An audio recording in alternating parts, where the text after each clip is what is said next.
Good evening, ladies and gentlemen. With that, we're going to go into a regular board meeting.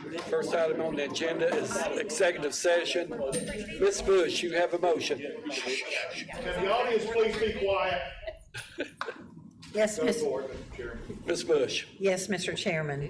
I move that we go into executive session to discuss personnel matters and homeschool applications and to receive advice on legal matters, including the proposed Greer Multi-County Industrial Park and litigation pertaining to COVID-19 protocols. We have a motion. Is there a second? Second. I have a motion second. Any discussion? In the other room. Hearing none. All in favor of the motion say aye. Aye. All opposed say no. Motion carries. We're going to go next door to have executive session.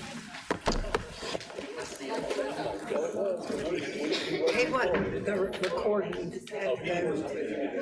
had to be a separate recording or something.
You there?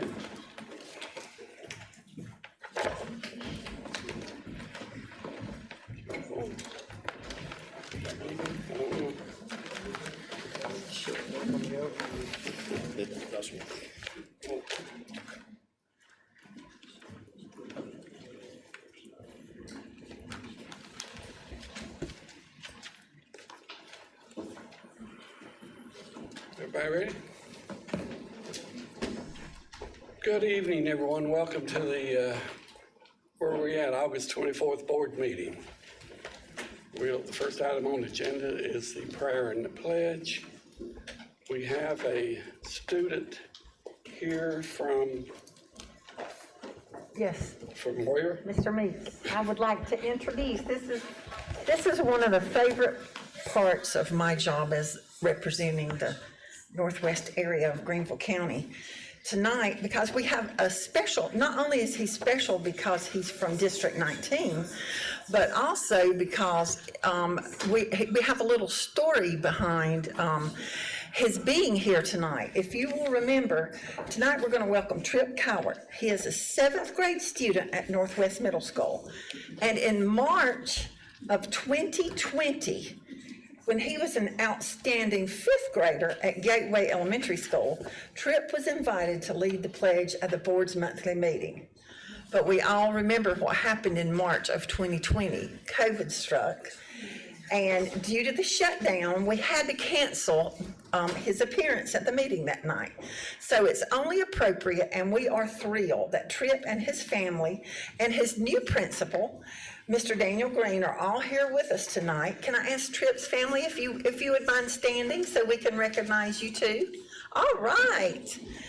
And as we resume our practice of bringing in students to lead us in the pledge, I'm going to tell you a little bit about Trip. He is a straight A student. He plays in the Northwest. Yes, good. Big applause for that. He plays in the Northwest Band, and he is a member of the Travelers Rest High School football D team. He is outgoing, respectful, and friendly to all. His ambition is to, our superintendent will be very happy to hear that, to attend Clemson University to study aerospace engineering, and after that, he is going to create the world's fastest plane or rocket. So you can all say that you were here tonight and you were able to meet Trip Cowart, the inventor of the fastest plane or rocket. So if you will, please, Trip, lead us in the pledge. Everybody please stand.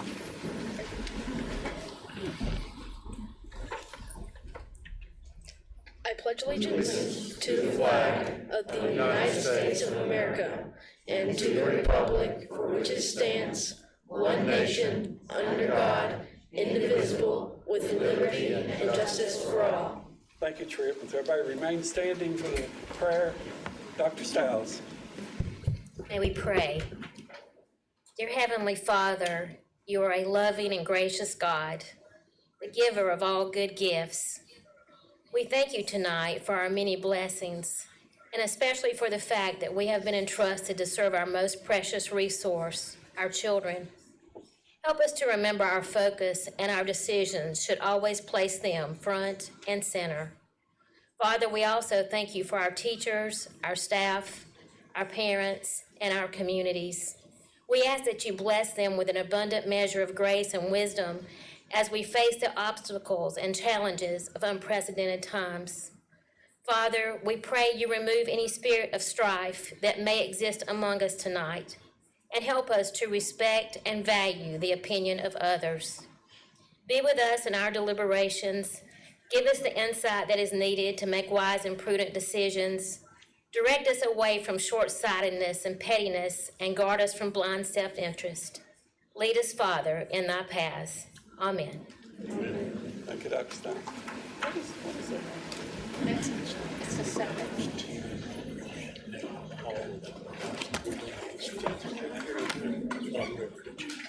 Mr. Chairman. Just a second, Mr. Sailors. Yeah. The first item on the agenda, or second item on the agenda, is adoption of consent calendar. Is there a motion? Motion to approve. Second. We have a motion and a second. Any discussion? Hearing none. All in favor of the motion say aye. Aye. All opposed say no. Motion carries. Okay. Before we go to the appearance of visitors, in the consent calendar, I think there was some new hires. Dr. Royster. Yes, sir. We'd like to introduce to the board two new assistant principal appointees. First, Nicholas King, who is the newly appointed assistant principal, Simpsonville Elementary School. Mr. King, congratulations on your appointment. You have someone with you? Glad to have you here as well. Congratulations. Mr. King is moving into this job having served as an AA at Plain Elementary School, and prior to that as a teacher at Bethel, and prior to that as a teacher at West Pelzer. Congratulations on your new leadership role. Thank you so much. I appreciate it. Thank you.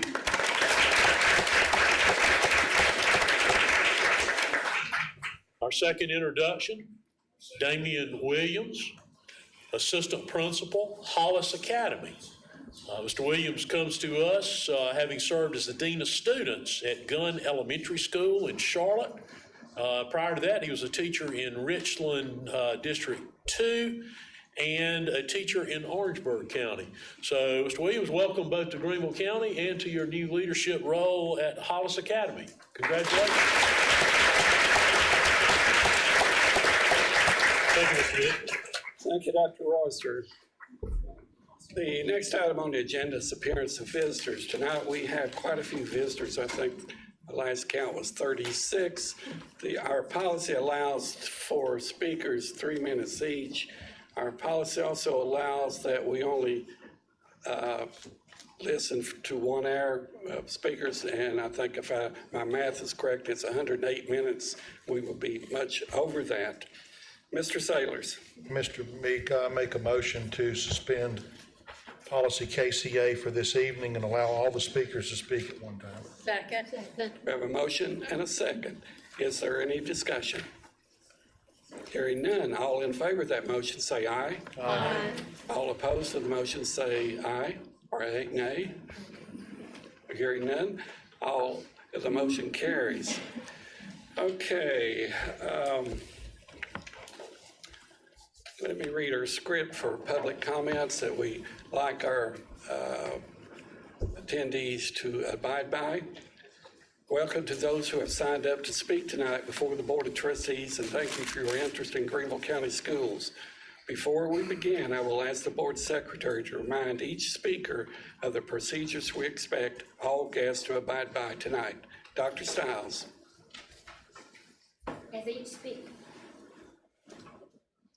As each speaker's name is called, he or she should proceed to the podium, to my right, at the end of the board's dais, where there is a microphone and light system. Each speaker has up to 3 minutes to speak to the board. The light system will be green for the first 2 minutes and will turn yellow when 1 minute remains on the speaker's allotted time. In keeping with board policy KCA, abusive language or personal attacks aimed at students or staff members will not be permitted. All speakers are expected to behave in an orderly and respectful manner. The board will not engage in discussion with the speaker or respond to comments. The superintendent will designate a member of the staff to respond to each speaker in an appropriate and timely manner. Thank you, Dr. Stiles. Our first speaker tonight is Aaron Simmons.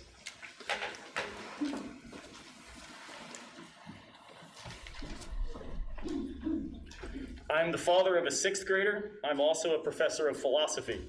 I recognize the incredibly difficult position you find yourselves in. Education requires that our schools be places of safety. This means that we protect students from such threats as drugs, bullies, discrimination, and the effects of poverty. In the midst of these difficult times, drugs, bullies, discrimination, and poverty all unfortunately remain, but they are now accompanied by a pervasive and immediately pressing health concern. Among healthcare professionals, there is no question about what protecting our children requires. However, we all know that South Carolina Budget Proviso 1.108 stands in direct violation of the recommendations of not only the CDC, but also the South Carolina Department of DHEC. Those calling for the repeal of this proviso range the political spectrum, from the American Civil Liberties Union to the South Carolina Parent Teachers Association. 2 days ago, as I was putting my son to bed, he looked at me with tears in his eyes and said that if he had known how anxious he would feel sitting in classes with so many unmasked, he would have stayed virtual. This violates his right to learn without being in fear. Overcoming the fear of discrimination and the effects of poverty are very hard, but overcoming the fear of unmasked classmates and teachers is easy to address. While I was waiting outside, I received notification that another child in my son's class is now COVID positive. Look, I fight a bear to protect my son. Requiring masks is such a small thing. As a philosopher, let me mention that there are 2 common arguments against mask mandates. Both depend on fallacies in reasoning. The first is that requiring masks during a global pandemic restricts freedom. But this forgets that the schools are public spaces marked by restrictions on some freedoms in the name of protecting the basic liberties guaranteed to everyone. At schools, parents have to check in at the office to visit. ID is required to pick up their children. Immunization records are required to enroll. Weapons are not allowed, etc. Rather than restricting liberty, such public safety measures are what condition it. What you believe to be true is a private matter. But if you act on those beliefs in public spaces in ways that threaten the lives of others, then it is no longer a matter of personal choice, but a matter of public concern. The second argument is specific to school boards who claim that they are not able to do anything about masks until the proviso is changed. This assumes that contingent legislation enacts real necessity. It does not. Part of the public charge to leaders is to stand against injustice, even when perpetuated by those in power. Yes, standing in this way will come at cost. But remember that there is no excuse of immoral behavior by claiming that one was simply following orders. The same is true for following budget provisos. Indeed, I am sure that we all wish many school boards of the past had found the moral fortitude to stand against such provisos that supported segregation. True confidence requires genuine humility. Our state leaders are refusing to show such humility in light of the Delta variant Please stand against the injustice facilitated by power and for the basic liberties of health, safety, and well-being. Thank you so much for your time. Thank you, Mr. Simmons. Our next speaker is my good friend, Pastor Christine Matthews.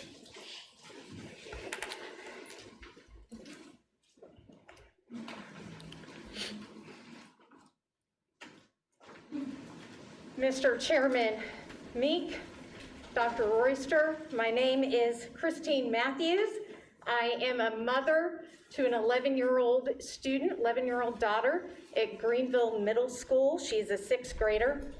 I am a Christian, a child advocate, and a pastor.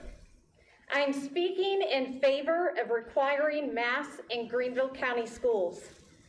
I would like to present an analogy. Last October, I was diagnosed with breast cancer. I listened to my doctors because they're the experts about that. My doctors explained the cost-benefit analysis of my treatment options. It was all about how to get rid of the cancer, but also about how to keep it from coming back. They recommended surgery, then chemo, then radiation. And I listened to my doctors and had all 3 of those things because it was my best chance to stay healthy. Doing all of those things, surgery, chemo, and radiation, was not fun, but it was necessary. It was a multifaceted approach to fight and beat the cancer, and I am now very recently cancer-free.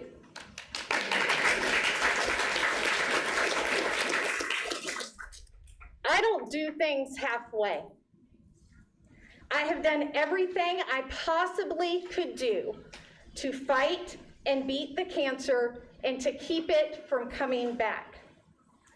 Here is the analogy. We need to do everything that we possibly can do to fight and beat COVID.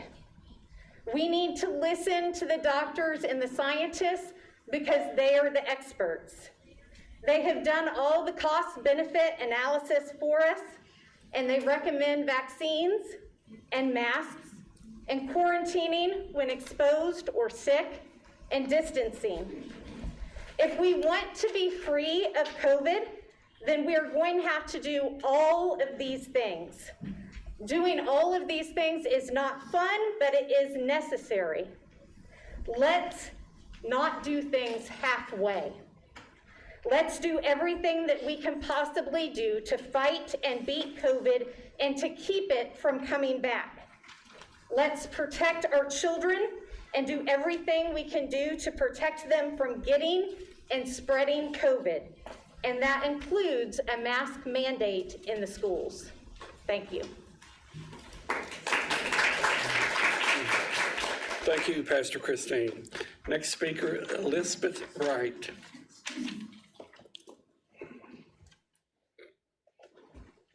Hello, trustees. My name is Elizabeth Wright. I have 2 children at Stone Academy Elementary School, which they adore.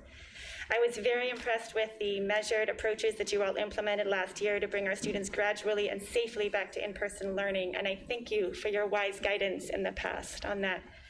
This year, I know we are all burdened by the state budget proviso that masks cannot be required in schools, but I have been surprised that it is not just masks that are lacking in our schools this year.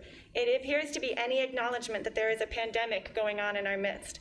I can't get an answer from teachers or administrators about hand washing, cafeteria protocols, any social distancing. It appears that the entire topic of precautions to protect our children from COVID is off the table for discussion. It's something that we have to come to you to talk about, so here I am. With all due respect, this is insanity, and more importantly, it is extremely dangerous to the students and staff that you are here to protect. My children wear their masks at school with joy because they are protecting themselves and their community. It is not a big ask. This is not a political issue, this is a health and safety issue. A minority of parents has been speaking out loudly against masks, but they do not represent the majority view in Greenville County. The rest of us are terrified by the school's lack of precautions. If some parents are not concerned about other things like active shooters, would you stop doing drills and enforcing precautions like screening visitors and locking classrooms? No, protection from active shooters is a community danger, and everyone has to participate in the precautions and the drills, whether they are personally concerned or not. It's the same with COVID. Perhaps some people already had it or don't feel concerned, but the schools need to be safe for everyone. As the ACLU so clearly stated in their suit against the South Carolina government, making the schools unsafe for children with health issues is not the answer. It is our duty to work together to protect the common good and safeguard the vulnerable, especially our children. Even if we are not prepared now to mandate that everyone wear masks, we can still prioritize common sense health and safety measures in our school. We could send home flyers asking parents to watch out for symptoms. We are allowed to encourage masking. We could spread out the tables in classrooms, put the plexiglass back in. We could separate students in lines at dismissal. I looked in yesterday at dismissal and the students were packed into the hallway like sardines, shoulder to shoulder, jostling to the door. That's not necessary. If we do not take precautions, our children will be the ones to suffer with their health. Everyone under 12 is unvaccinated, and the Delta variant attacks children in greater numbers than before, as we've seen in Alabama, Florida, Louisiana. Their pediatric hospitals are at capacity. This is not the flu. This is a new and highly contagious disease that we don't know much about, and we need to defend ourselves in every way possible. Further, ignoring the pandemic and allowing the case count to skyrocket will make it increasingly difficult to keep our schools open and staffed with teachers. If we have learned one thing from last year's experience, it is that children do best in school, not on a computer screen at home. And increasing the precautions in our school will help us all be able to stay in person at our schools where our children and teachers want to be. Thank you, Ms. Wright. Thank you. Next speaker is Michelle Simpson.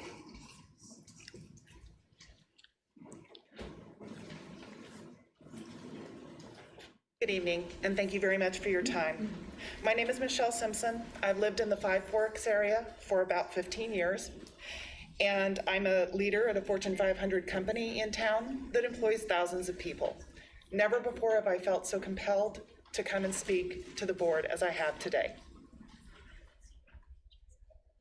But when I see that this board and the school system are potentially failing and abdicating their most basic responsibility, it's too much, and I need to speak up. I'm an engineer. I'm trained in examining evidence and solving problems. As I consider the information available to me from credible sources, it is abundantly clear that wearing masks is an effective way and an easy way to reduce the spread of COVID-19. On July 27th, the CDC issued an updated guidance on wearing masks. Given the rapid spread of the Delta variant, they are recommending that masks be worn in indoor spaces in areas with significant or high transmission rates, places like Greenville County. The science says that wearing masks reduces the spread of this deadly virus. The science says that Delta variant is more transmissible than the virus we faced a year ago. The science says that children are more likely to get the Delta variant than to get the variant that we were dealing with a year ago. Science is not political. It is based on evidence and facts, and if we have a prayer of overcoming this virus, we must follow the science. How can we teach scientific thinking in our classrooms, but not follow the best recommendations of the scientific community when it comes to the health and safety of our children? This body is charged with ensuring our children, the most precious resource in our community, get a quality education. But your most fundamental, most basic, most important responsibility is to keep those children safe. You do everything you can to protect our students from mass shooters. You install metal detectors. You require students and teachers to wear identification. You lock the doors, you employ security guards. You don't allow students to possess weapons on campus. You do a pretty good job at protecting our students from that type of danger. Why would you not do everything you could reasonably to protect them from a deadly virus? At this time, short of going back to fully virtual schooling, masking is the best option you can offer. It's the best protection you can offer. It's a mask. It's a simple piece of cloth. Is it comfortable to wear for long periods? No. No. Show me the science. It is not. It is not about a little discomfort. This is literally about life and death. You think it's unhealthy to wear a mask? Try being on a ventilator. Please, this is deadly. I realize the governor's threatening you. but you were elected to lead. You were elected to do the right thing. You were elected to protect our children. Thank you, Ms. Simpson. Next speaker is Catherine McElveen.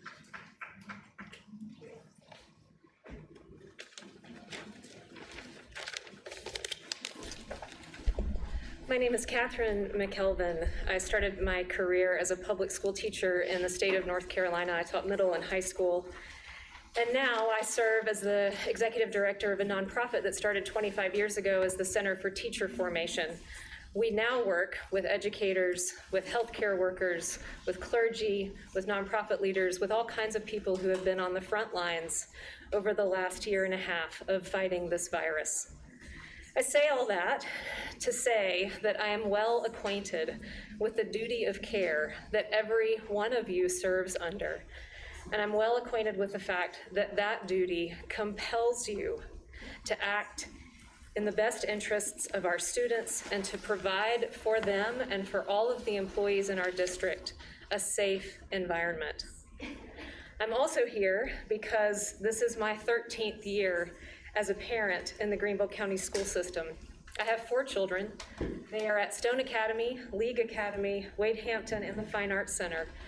These are places that are filled with Greenville County School District employees and students that we love. In all of these years, I have never appeared before this Board of Trustees. In all these years, I have never felt like I was sending my students, my precious children that we prayed for here tonight, into places where people were not creating a safe environment for them to be. But I send them there every day knowing that they are not safe. I know that, you know that. We all know that there is more that we could be doing in our schools to keep our students safe from a virus that threatens our most vulnerable. Most of the students in our schools are unvaccinated. Many of the employees in your care are also unvaccinated, and all of them are vulnerable to suffering and to death. Other people have already talked about many things that I would want to say here in this place. But I think the thing that I most want for you to hear from me is a recognition that you have an enormously difficult responsibility. That's the responsibility to stand in the midst of a very chaotic and disorienting time in the history of our world. And you have to stand in that place with a singular focus on the duty of care that you hold. It isn't only a legal responsibility, but it is a legal responsibility. It's also a moral and an ethical responsibility. To fail to enact reasonable precautions to keep students and employees in your schools safe is negligence. And we are headed down that path now with educators and with administrators who are afraid to enforce what they're hearing from all of our health agencies and organizations, the very clear recommendations that they're receiving. Please focus on your duty of care to keep our students and our staff safe. Thank you. Thank you, Ms. McElveen. Our next speaker is Judith Tanzola.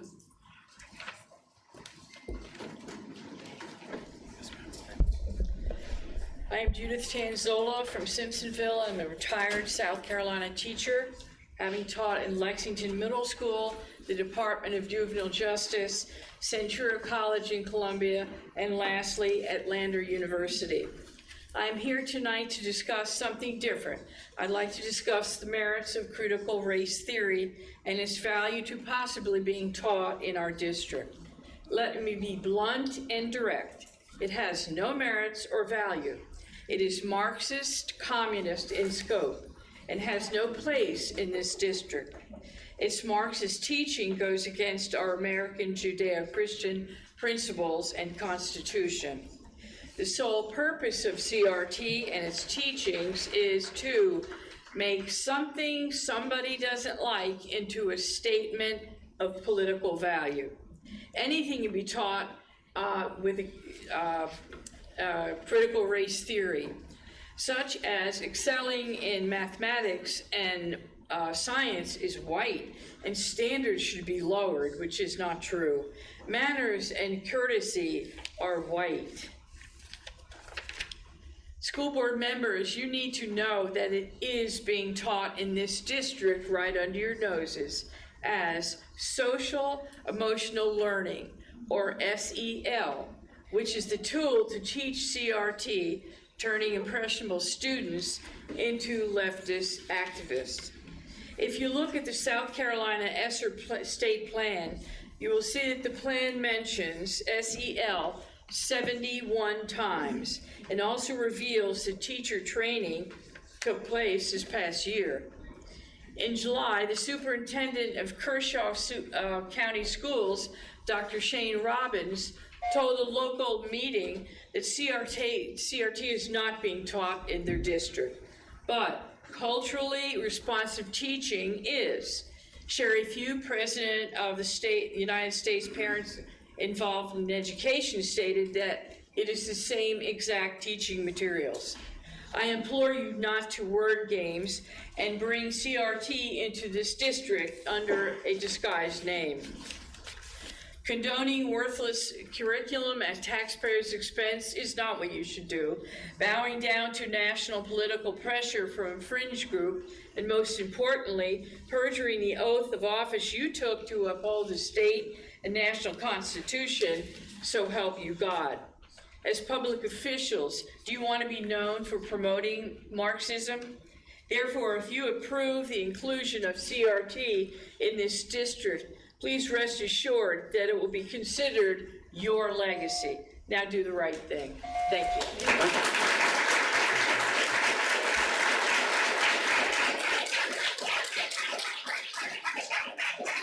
Thank you, Ms. Tanzola. Before we go any farther, let me apologize if I kill your names when I'm pronouncing your names. The next speaker is Talia. What is it? Talia. Talia Riddick Waters. Thank you.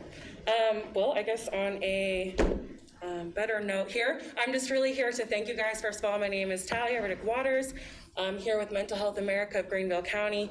I don't know how many of you guys have seen these magnets, but we were in co-production with you all and making them. For those of you that can't see, Greenville County Schools calendar, the National Suicide Prevention Lifeline number, our teen line number, and then some cute emojis. But so we're just here again. Not a lot of people know about us. We've been in the community since 1955.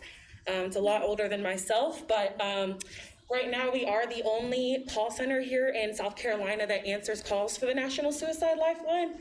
Sorry, there were 4 others, but they did have to close down due to funding. We currently don't receive any state funding for this, so it's very important. Sorry about that. So it's really important because right now our South Carolina suicide rates, both youth and overall, are above the national average, which is terrible. So because we answer calls, the youngest call that we had to intervene in, which means we send police or EMS, was 7. The previous year was 9. So this is a huge problem in our community. So right now we're thankful for working with Rob Rhodes and his school counselors and therapists and social workers. We are thankful to Cliff's Residents Outreach, who donated a couple $1,000 for production of these magnets. So again, just wanted to thank you guys. Hopefully, if anybody's interested in coming to take a visit of our center, listening to any of our calls in our call room, or getting any educational classes, please let me know. Other than that, I'm hoping to leave some more at the front, if that's all right with you all. Thank you so much.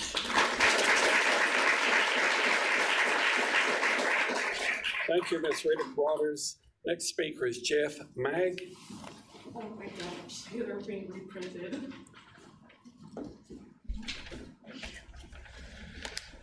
Good evening. I am completely puzzled how we got here with all this mask stuff.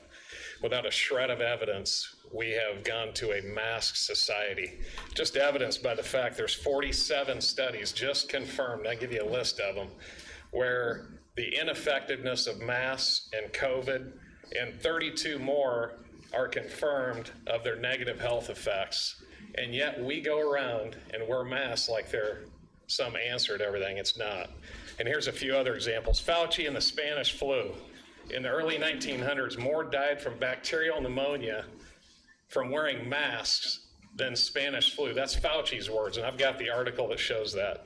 The first quarter of 2021, the CDC admitted 94% of the deaths indicated as COVID deaths were not COVID deaths. That leaves 6% that were. Fauci said in May of 2020 it was not necessary to wear masks and gave a bunch of reasons why, and yet we wear them. Last year, the CDC stated that over 80% of the people who were hospitalized were avid mask wearers, yet we wear them anyway. March 21st, World Health Organization states masks do not prevent viral infections, quote. Most boxes of masks say right on the, this is the most puzzling thing to me, right on the box of masks, we got pictures of it. It says, quote, these masks do not stop the spread of COVID-19 or any other virus. It says it right on the box of masks, yet we wear masks. How is that? It is puzzling to me. Okay, our oxygen level should be at 95% or higher, and if masks are worn for 3 minutes or more, it's been shown to cause high blood pressure, headaches, dizziness, nerve damage to the heart, lungs, central nervous system. If a child during their developing age has nerve damage, it does not heal. It is permanent. Our kids wearing masks, the hospitals are empty with kids. There are no kids, and there were 2 hospitals. We just heard on the way over here, not one kid from nurses that are inside the hospital. Yet we're talking about kids wearing masks. It's crazy. You guys are doing the right thing. Keep on that. I appreciate that big time. I have a 17-year-old, and I love the fact that you guys are not requiring masks. Do not do that. I appreciate that big time. Thank you, guys.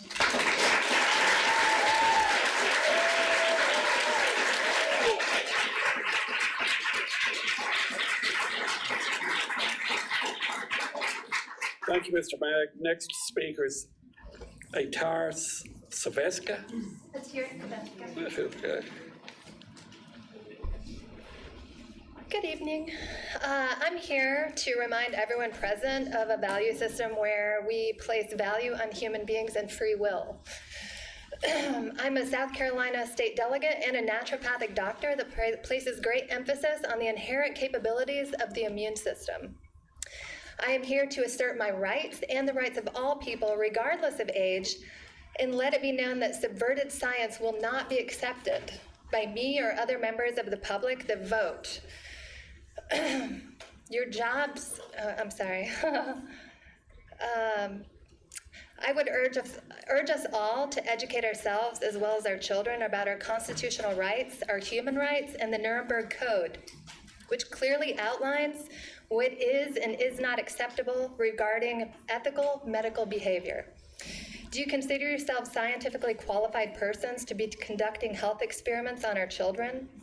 Have you made proper preparations and provided adequate facilities to protect subjects against even remote possibilities of injury, disability, or death? Those are 2 of the Nuremberg codes that are relevant to this time, since masks are considered a medical device. I would like to cite a Stanford University study where the data found suggests that both medical and non-medical face masks are ineffective to block human-to-human transmission of viral and infectious disease such as SARS-CoV-2. The CDC's own data and Fauci's own words state that masks are ineffective. The CRT McIntyre study of 14 randomized controlled trials also found that masks are ineffective. Health Canada has recalled surgical masks containing graphene. Wearing masks has been demonstrated to have substantial adverse effects such as hypoxia, hypercapnia, acidosis, toxicity, fungal infections, tooth decay, activation of fear and stress response hormones, fatigue, headache, cognitive decline, immunosuppression, predisposition for viral and infectious disease. As we all know by now, very rarely does anyone wear a mask properly to ensure adequate protection. In fact, people, especially children, touch the mask the entire time, therefore increasing transmission of infection, thereby turning a mask into a vector. The standard surgical blue masks we see people wear are sprayed with PTFE, polytetrafluoroethylene, a highly toxic chemical that has been linked to cancer. I ask you for your courage to stand up and keep doing the right thing for our children. The ESSER funding should not be the reason our children are forced to comply with immoral expectations. Children should not be used as targets in warfare in any agenda, as we are the authority over our children and what medical choices our families choose to make. The state has no authority to make medical decisions for any person. There are millions of children being pulled from public schools this year because of human rights violations and tyrannical policies. Thank you, Ms. Zavosca. And our tax dollars that fund education will evaporate if medical freedom is Thank you.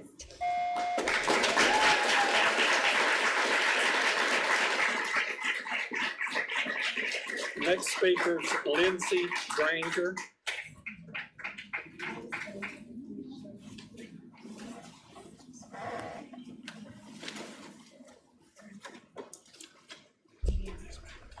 Good evening, members of the school board and community members. As a nurse, a mom of elementary students, a nursing professor at a local university, I am extremely concerned about the fact that Greenville County does not have a mask mandate in our schools. Sure, masks are a hotbed topic these days, no doubt, but for elementary children who cannot be vaccinated, masks are one of the best protections against infection from COVID-19 in schools that we have. We know statistically that most children make full recoveries from COVID-19, but this doesn't mean that now is the time to ditch masks and other protective measures. While Greenville County had strong protective measures last year, kudos, now the more contagious Delta virus is spreading rapidly. When our children need the most protection, they're getting the least. Slowing the transmission of the Delta variant of COVID-19 will keep kids healthier, keep kids in schools, not quarantined, reduce the spread of COVID-19 in the community, and help our overwhelmed hospitals. By the way, Prisma's Memorial Hospital had no more beds yesterday, and they moved to their hallway policy. There are beds filling the hallways of Prisma Hospital. The proviso issued by the state legislature has threatened our school district that we could lose state funds by issuing mask mandates in our schools. But we see other counties, Richland, Charleston, Chester, taking the right steps to exercise political willpower and courage to protect our community and enact mask mandates. The advice to mandate masks in schools is backed by DHEC, the superintendent, and the CDC. The President of the United States has stated that if any governor shall cut state funds for masking, money from the American Relief Plan can 100% be used to cover those shortfalls. Mark his words. But beyond the politics, the reality is a mask is not political.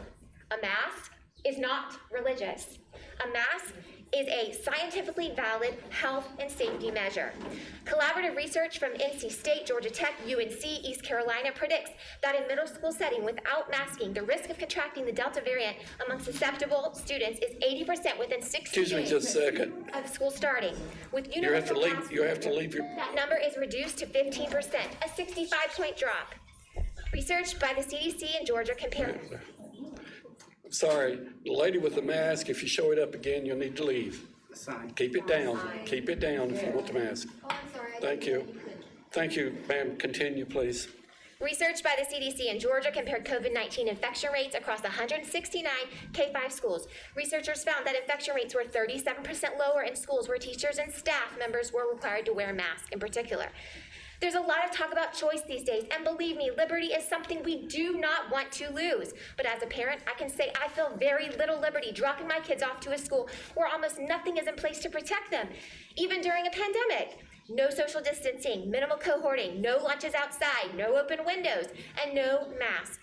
From a very concerned parent weighing the decision to pull my children out of the school district, as a nurse that knows that our healthcare members are exhausted, as a nurse educator who stood in my classroom today and told students about the value of prevention, I urge our school board to review the facts, act with courage and compassion, and please protect our children and our communities. Lives are at stake. Thank you for listening. Thank you.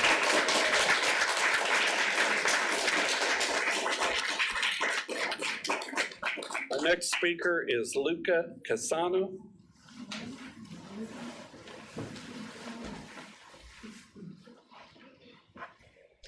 How's it going? My name is Luca Casano. I am 17 years old. I'm here because I realize the decisions you make are going to affect my life and the lives of the people that I care about, as well as the entire county. I wanted to come and speak about how forcing students, teachers, and other faculty members to wear masks is actually hurting them and others. Freshman year, I went to Travelers Rest High School, and I absolutely loved it. Before going to TR, I had just moved from Denver and had already felt as if I had lost most of my friends and the people I knew. When I started there, I began to make a lot more friends, and I genuinely looked forward to waking up early and going to school. I had been at school for a few months, and then my dad passed away in December. I went through a rough time, and before things even started to feel normal again, everyone was quarantined. As a result of the quarantine, as I'm sure you remember, every student was forced to do virtual school. Last year, we were allowed to go to the school, but they forced you to wear masks, and because of that, my mom and I decided to do virtual school, and I hope by now things will be back to normal. As we can see, COVID hasn't been affected at all by the people wearing masks, as well as the vaccine, although we were told originally 2 weeks to slow the spread. We are expected to trust the proclaimed authorities who continually change their stories, as well as your decisions that are affecting many lives in the Greenville County. We all have God-given rights, which includes God placing parents in authority over their children. No school board or government has the right to trample our rights that are outlined in the Constitution. As a matter of fact, our state is supposed to protect us from the federal overreach, and our local representatives are elected to protect us, the people, from overreach of the state. Our republic was formed so that the people would be protected from the government, and you were set in place to represent our position.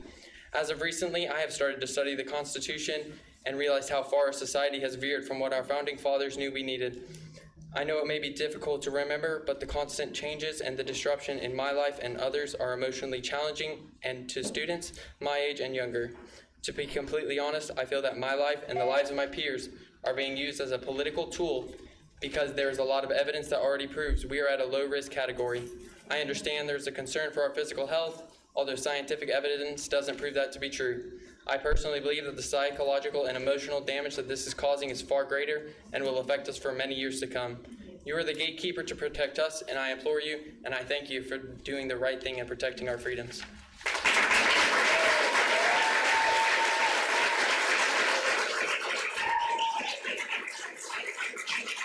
Thank you, Mr. Casano. Next speaker is Grace Pouch. Grace Pouch. Thank you. Good evening, everybody. I'm so glad I get to go after Luca so that I can honestly say that I respect your bravery in getting up and very well spoken. Thank you for hosting this forum for us to express our different opinions. It allows us to have our point of view heard, and I appreciate that opportunity to be heard and to hear from other people's opinions. I am the mother of 2 Greenville County school students. My husband is a Greenville County school teacher. I have been an adjunct professor at Erskine College and Theological Seminary. And what I would like to ask, despite saying thank you for this forum, is to ask you that after you've heard all the points of view, that you would not let the school board's action plan on COVID or on any health-related policy be determined by a community forum. This is not how we decide our position on any health-related matter, whether it be head lice or fire protocols. You guys, look to reputable bodies who can recommend the right action. And I think that I speak for those of us here on the side of mandating masks if possible, but if the proviso stays in place, at least strongly recommending them, to say that what we would like you to do is what you always do in these situations, to follow the guidelines that have been suggested by those who know. So I'm just going to keep it brief and leave it there, but thank you so much. Thank you, Ms. Pouch. Next speaker is Ethan Carpenter.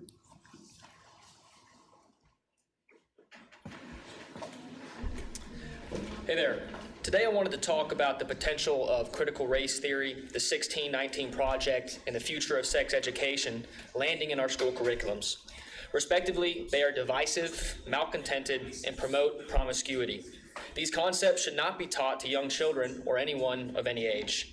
Those theories need to be left to the theorists and should not leave their desks and become founded parts of our school curriculums. Critical race theory embodies Marxism at its core with its fundamental precepts of a class struggle.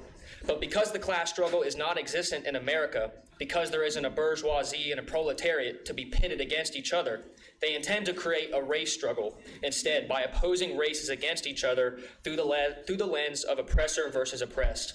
In the words of Ibram X. Kendi, a forefather of this 1619 initiative, quote, "The only solution for past discrimination is present discrimination, and the only solution for present discrimination is future discrimination," close quote.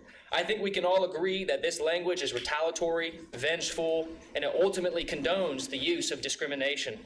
This will do nothing but perpetuate the race crisis instead of giving to it the decisive end it deserves. When you put kids of all colors on a playground, their first instinct is to play together, to intermingle, and to have a good time. Kids do not see color. What these curriculums do is make kids see color. It makes kids have a hyperfixation on race. When they are taught in schools, critical race theory and the 1619 Project are fundamental breaches of the First Amendment of the Constitution, Title VI of the Civil Rights Act, and the Equal Protection Clause under the 14th Amendment. The First Amendment not only guarantees free speech, but it prohibits the compelling of speech upon another. When kids are forced to acknowledge or affirm these controversial concepts in class, such as privilege, culpability, and identity, it constitutes the direct definition of compelled speech. The Civil Rights Act outlaws discrimination in any form against any person of any condition, directly opposite of what the founders of CRT are pushing in schools. If we want to move forward to a more wholesome future where everyone accepts each other, acknowledges and supports one another, then we have to stick to the fundamentals of the Constitution that guarantees life, liberty, property, and the pursuit of happiness under God. We need to reunite families and promote the importance of family in school. We need to encourage dignity instead of using CRT to degrade it. We need to seek truth and encourage critical debate instead of promoting critical race. It's time that we make and take a hard stance and say no to allowing CRT to penetrate our schools and say yes to returning to normalcy. Thank you very much.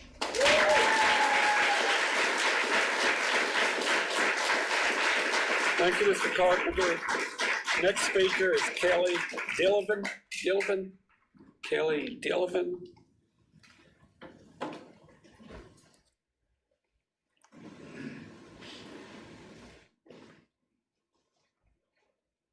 Good evening. Let me start this by saying that we're all operating under a false premise for this conversation about masks in general, and especially masks for our children. Why is this, you may ask yourself? It's because all of our health institutions in this country have told us this is the best way to prevent transmission of COVID. This is where we have to use deduction, reasoning, and past data on the subject. In 2015, a randomized control trial conducted in Vietnam using healthcare workers showing that wearing cloth masks actually increased the chances for those wearing masks to actually have the disease. The study also found that medical masks, even with proper PPE handling, made no difference in infection rates in wearing these masks when compared to the controlled group of no face coverings. The only masks that were successful in stopping any sort of transmission were N95 masks, for which the healthcare workers are required to take an entire class in medical school dedicated to learning the technique of handling and fitting these masks. Another randomized control trial in Denmark showed no statistical difference in infection rates between the masked and unmasked. Less than 3 months ago, the CDC published a relatively ignored study of COVID-19 transmissions in U.S. schools conducted that while masking the then unvaccinated teachers and improving ventilation was associated with lower levels of virus transmission in school. Social distancing, classroom barriers, HEPA filters, and forcing students to wear a mask did not result in a statistically significant benefit. It's not just the CDC study. There are no studies that show conclusively that kids wearing masks in school have any effect on their own morbidity or hospitalization and death rate in the community around them. So, somebody else talked about an analogy. I wanted to present my own. Actually, it's one I've seen the internet. If it's raining outside, why should my child have to wear a raincoat to keep your child from getting wet? Makes no sense. Thank you.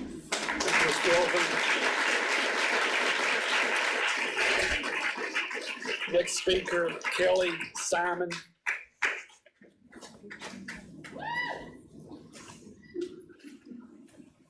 Kelly Simon.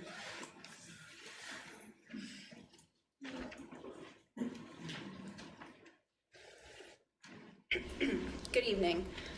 My 5-year-old son, who supposedly had his bus dismissal tag checked twice today on the 6th day of school and taking the bus, was placed on the wrong bus home, without his 9-year-old sister, who is his designated student.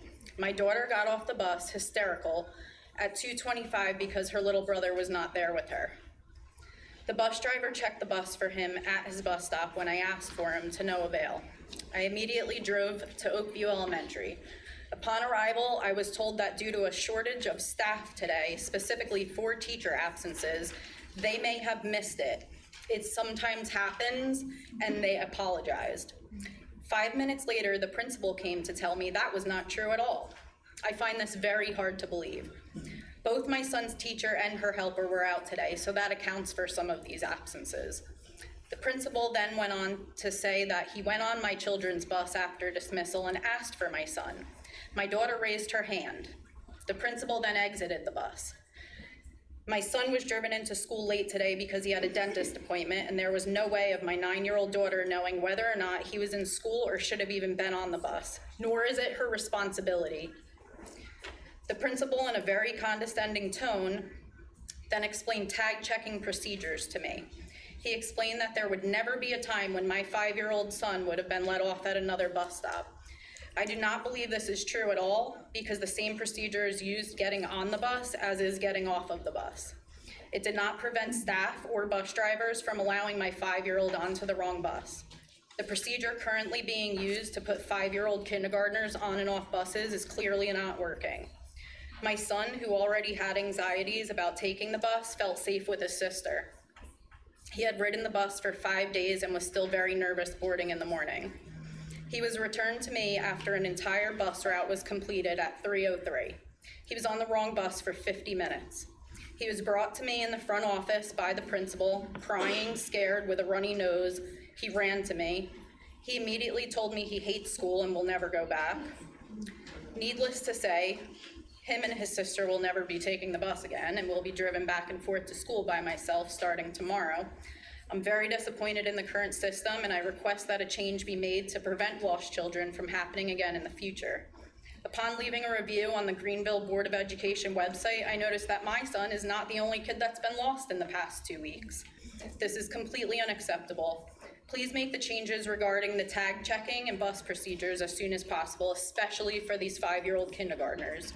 It is not a 5-year-old child's responsibility to get home safely. Parents put our trust in the school district to ensure our children make it home.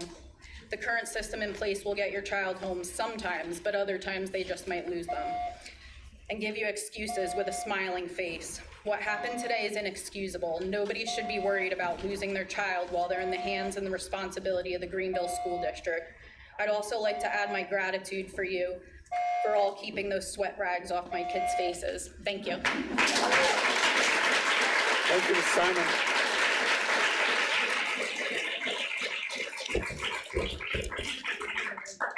Next speaker is Alicia Simmons.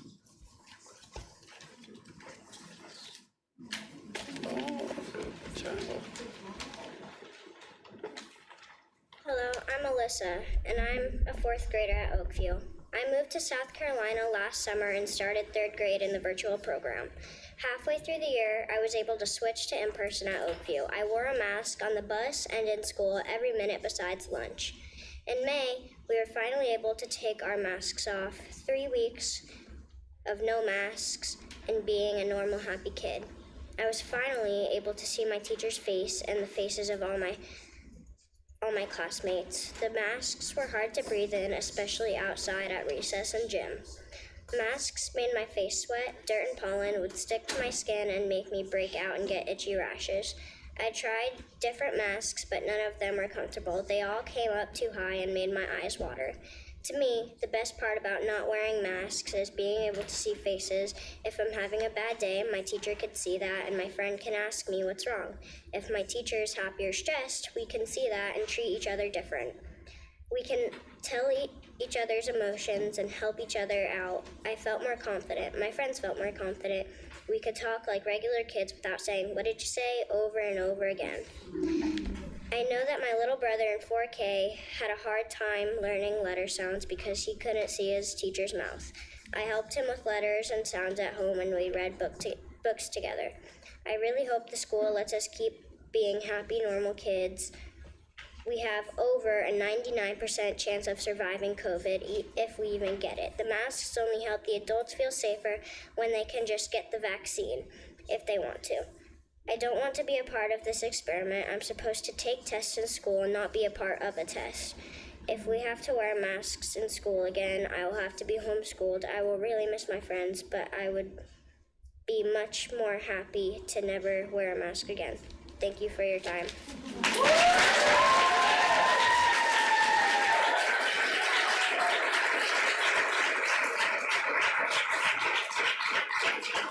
Thank you, Ms. Simmons. Next speaker, I'm afraid he can make a stab at the name. I'm sorry, Liz? Well, how do you pronounce your last name? Leo Kumovic. Thank you. You have the floor.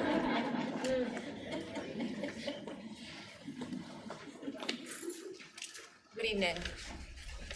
If you truly care about children and their welfare, please do not mandate masking them. This is no longer about COVID. Schools and childcare settings are not spreaders of SARS-CoV-2 virus. Supporters of masks claim they save lives and stop COVID-19 virus. Yet thousands of scientists, medical professionals, and epidemiologists have been accumulating data that masks can be harmful both short-term and long-term. As parents, we have seen our children suffering from not being able to breathe freely under face masks, headaches, bad acne, cognitive fog, and depression. There are many studies proving masks are harmful, and therefore this school board should not mandate that our children wear them, especially since the risk of children suffering from severe COVID-19 are extremely low. According to dozens of studies, masks do have harmful side effects. Let's take a closer look at some of the worst side effects of mask wearing in children. Psychological harm. Younger children feel like they are full of germs and everyone else is full of germs. Extended mask wearing has shown to have detrimental psychological harms tied to lack of facial and emotional signaling. Another report found that wearing a mask longer than 4 hours a day decreases cognitive precision, increases headaches and sweating, and encourages dehydration, increasing bacterial infection risk. Physical harm.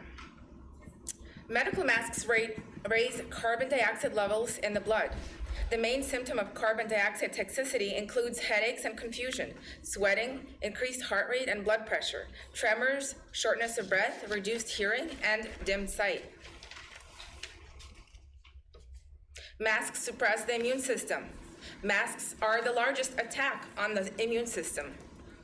Increased disease risk. Masks collect and colonize viruses, bacteria, microbes, and mold, germs that would normally be allowed to float away, dry out, and die.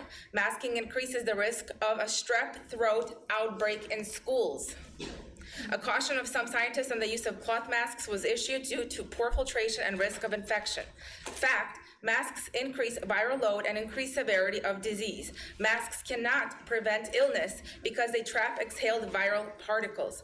When the mask becomes contaminated with viruses, the trapping, rebreathing, and increasing pathogen load delivered to the lungs becomes dangerous. Further, masks increase the incidences of dental cavities, inflamed gums, and bad breath, otherwise known as mask mouth. Thank you very much.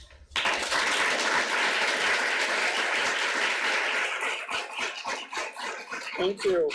Next speaker is Susanna Saravia. Hello, everyone. I want to say that mask is not one size fits all solution. think about the children that have asthma problems. Why you want to mask them when they need air to breathe. Think about the kids that have autism. Why you want to damage them psychologically even more. You know, I remember Bush signed a mandate, no kid left behind. You're gonna favor one side over the other? That's not right. If parents are afraid, they should keep their kids at home or figure something that those parents that want to have masks can go to a school with masks. Nobody wants to stop them from their rights, but I don't want you to violate the rights of my grandchildren.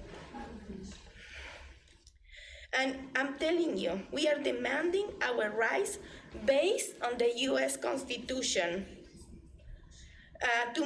We want to make the proper choices for our kids.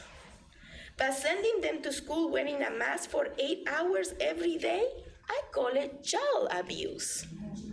Just because people believe something will work doesn't make it true. Where are the peer review studies? I have yet to see one. Why are people saying protect our kids, but can't give us a concrete evidence?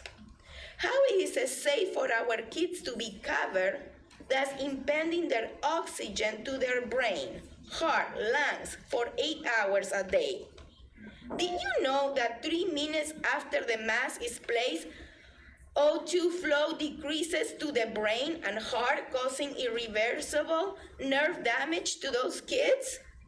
Not to mention the headaches, the dizziness. They can't concentrate, fatigue, anxiety, depression. We just heard their kids 7 years old calling because they want to commit suicide. Please, hear them out. You know, it's these ridiculous restrictions, suicide rates increase. Our legislators made a provision to ban mask mandates. I urge you to please to obey the rules for our kids' sake. Let them breathe freely. Let them have a childhood they can remember. Let them live free. You know, you are here to serve and to help. The children are the future. If you hurt the children, there is no future for America.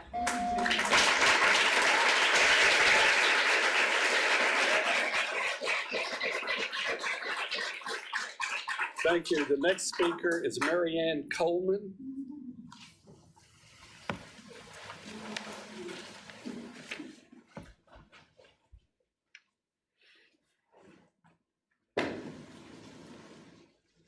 Good evening.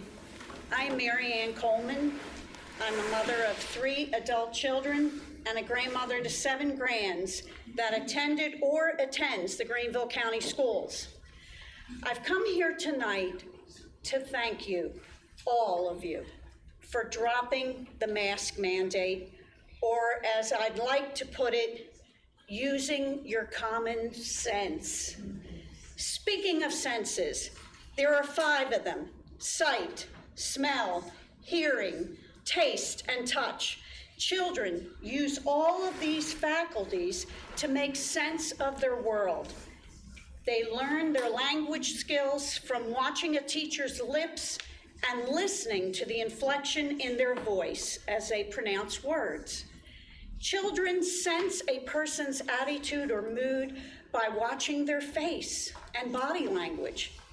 Hiding a person's face with a mask disguises all those cues that speak volumes to the child developing their language skills. If I spoke tonight with a mask, would you hear my words clearly? Would you understand the inflections in my voice? Would you be sensitive to the emotion I'm trying to convey? I think not. We know with experience now that it is truly hard to breathe wearing a mask. We are breathing in expelled carbon dioxide when both our nose and mouth are covered. How is that working for people? How about the children not being able to breathe in oxygen most of the learning day? How alert can they be when they can't breathe, can't hear the spoken word, nor they can't see mouth movements for enunciation purposes? Clearly, this is not an optimum learning experience. When asked how was school with a mask, my grandson Liam said, "It was great. I'm not sweating. It grosses me out. When I have to put my mask back on after eating and all the Doritos spit is in my mask, yuck." Lily said, "I like seeing my teacher and friends smiling again." My other grands said they could hear what the teacher is saying much better without the plexiglass and masks over their faces. Last year was a learning curve. We took away the plexiglass, realizing the virus circulates freely in the air, and the glass creates reflections so that children had a difficult time seeing and hearing their teachers and classmates. Here's what I'll say, and you have it all. I implore you, do no harm. Our children have fallen behind emotionally and psychologically. We need to continue on this path of sensible decision-making. Thank you, and God bless you. Thank you.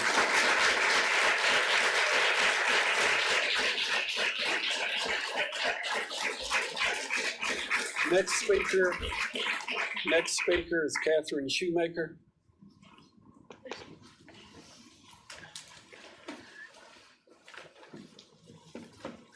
Thank you.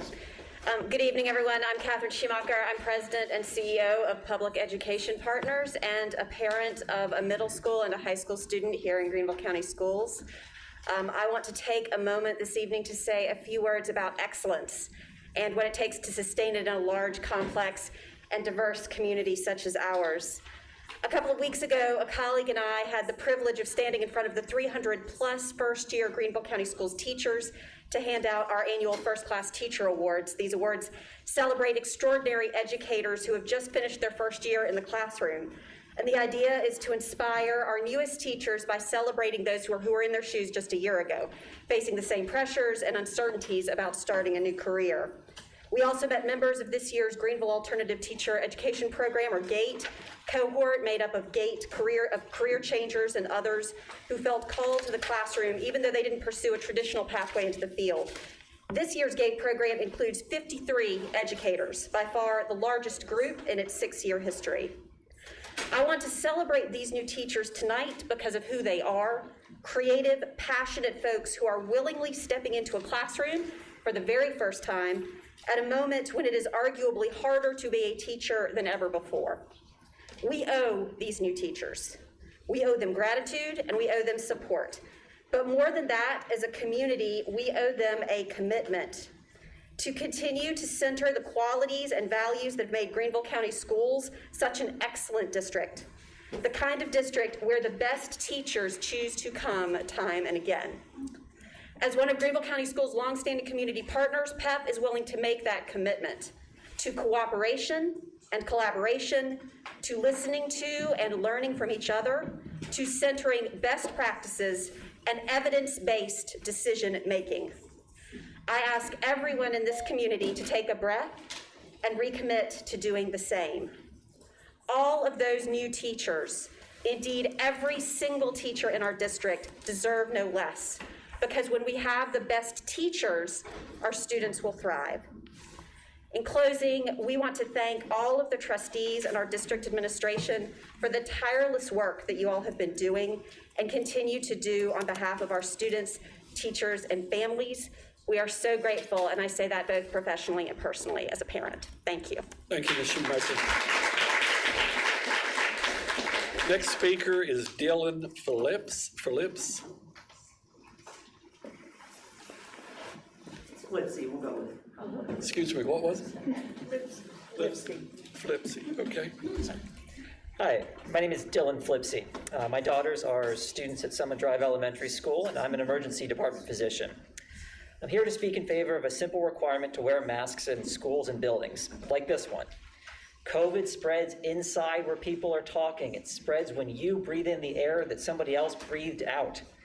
Masks make it spread less, and they work when everyone's wearing a mask. I worked through the COVID pandemic with masks of lower quality than this one, and I didn't get sick being in these rooms because I was wearing a mask. And that's the only real defense I had. They aren't perfect, but this has to be defense in layers. Seatbelts and speed limits and drunk driving laws. That's what we need to hear. Failing to require masks will mean COVID spreads more through schools. That makes kids sick, and that makes our schools a negative factor in our community's health. And that doesn't have to be that way. I've heard a lot of arguments against masks. I don't buy any one of them, other than some minor discomfort, and everyone can learn to be over that. I guarantee you it will be more traumatic to a student to have a dead parent, loved one, or teacher than to ever wear a mask. Thank you for your time.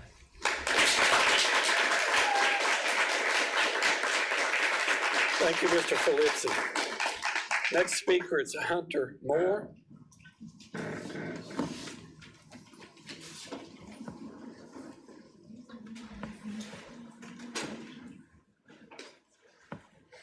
Good evening. Thank you for letting me speak tonight. Appreciate all y'all being here. I also just want to, I'm a pediatrician, so I just want to say to Luca and Alicia, that was amazing.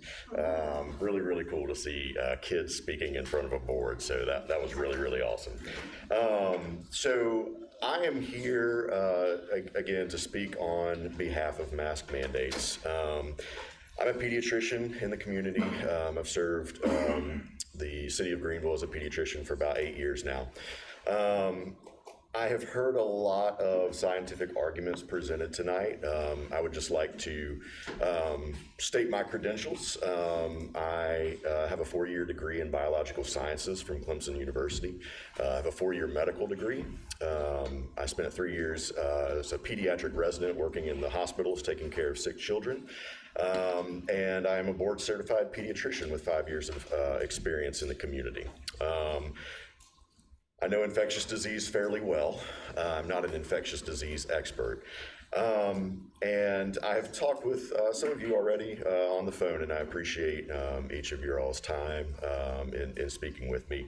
I'm also the author of a petition that has been signed by almost 1,500 physicians across the state of South Carolina, urging Governor McMaster and the state legislature to repeal the budget proviso that is currently preventing you all from following the science. We are continuing to work with the legislature to try to have this proviso repealed so that you guys can listen to the scientists. But I'm asking you tonight that even though that stands in place, there have been your colleagues in Charleston County and Richland County who have ignored that and have went ahead and done a mask mandate. I ask you to do that today. I ask you to have the courage to do that today. Real quick, I'd just like to let you know there's about 76,000 students in Greenville County schools. Current data, current studies would show that by the end of the semester, about 70% of those would become infected with COVID by the end of the semester. That's about 50,000 students. And the current fatality rate for pediatrics is about 1 in 10,000. So that would be about 5 children over the semester that could potentially die from COVID. There's also long-standing problems that come from COVID, like MIS-C and other long-term issues. I ask you, how many lives are worth it? Is it worth it to mask an entire county to save 5 lives? I would say that it is. I also heard lots of folks saying that masks don't work. There's about 65 studies on the CDC website and recent studies by Duke that would say that that's false. I also heard gentlemen say that there are no pediatric patients in the hospital right now, and the pediatric hospitalists have sent you that information. There are currently several pediatric patients in the Thank you, Dr. hospital Moore. ICU. Thank you. Do the right thing. Thank you. Thank you.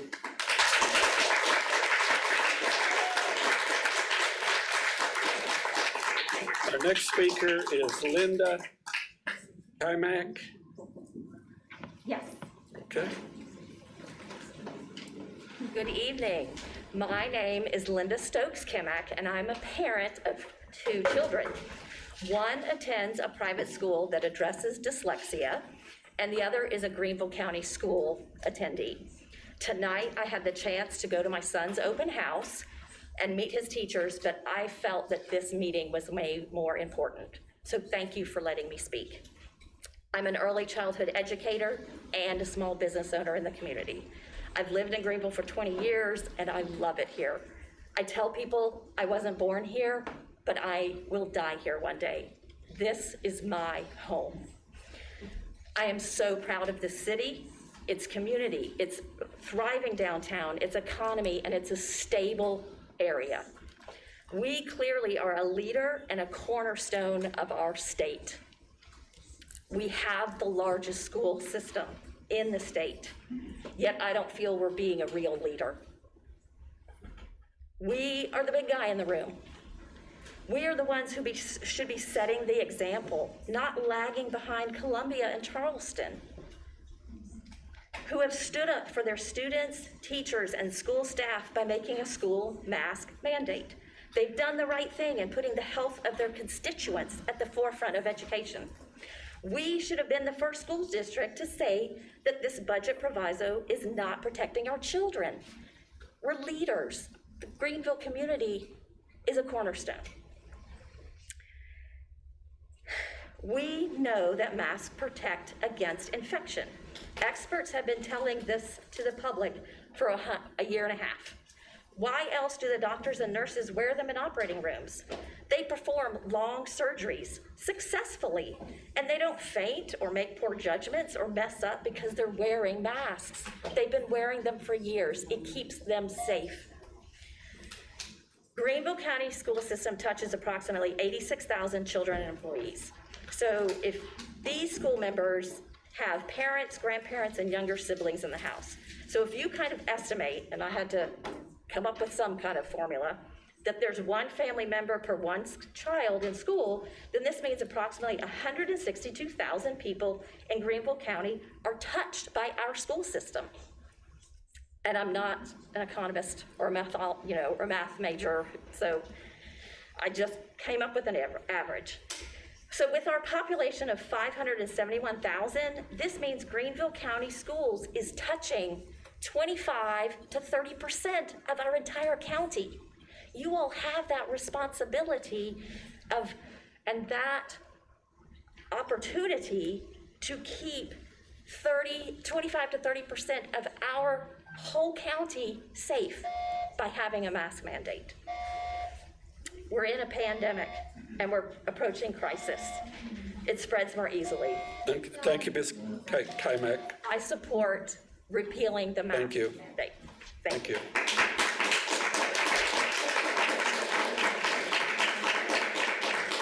Our next speaker is Susan Cothran.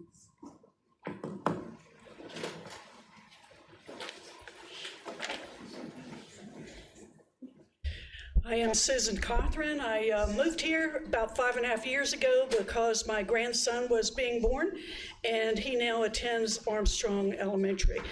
I have lots of interest in this issue. I know you've all read and heard these arguments on both sides.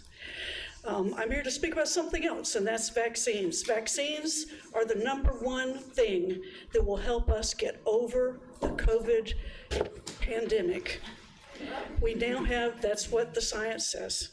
And we now have a vaccine that's FDA approved, thank you, God. And I would like to have you encourage, urge all teachers and staff to get immunized as quickly as possible and to facilitate that in whatever way you can. I still have a few seconds. Until that is possible, to have, first of all, I'll say that you know that there is evidence that we have vaccine mandates, so I don't have to tell you that, about other vaccines. But meanwhile, let's get them tested. There are tests readily available, both for students to administer themselves or for teachers or staff to administer. If we can get them tested, we can't stop the initial spread, but we can stop it from continuing to spiral out of control. So those are my two requests. And then I have one question. First of all, let's encourage and urge vaccinations. Second, let's urge and encourage testing. And I know you're pulled back and forth, but what are you going to do? You know, the governor tells you can't do this, and the legislature tells you can't do that. Well, there are numerous mitigation strategies. What are you going to do? Thank you.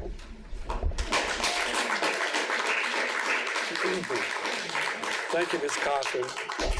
I would ask you audience to, if you don't agree with the speakers, keep your comments to yourself. Let's hear everybody through. Okay, we'll get through this. Next speaker is Dr. Michael Fields.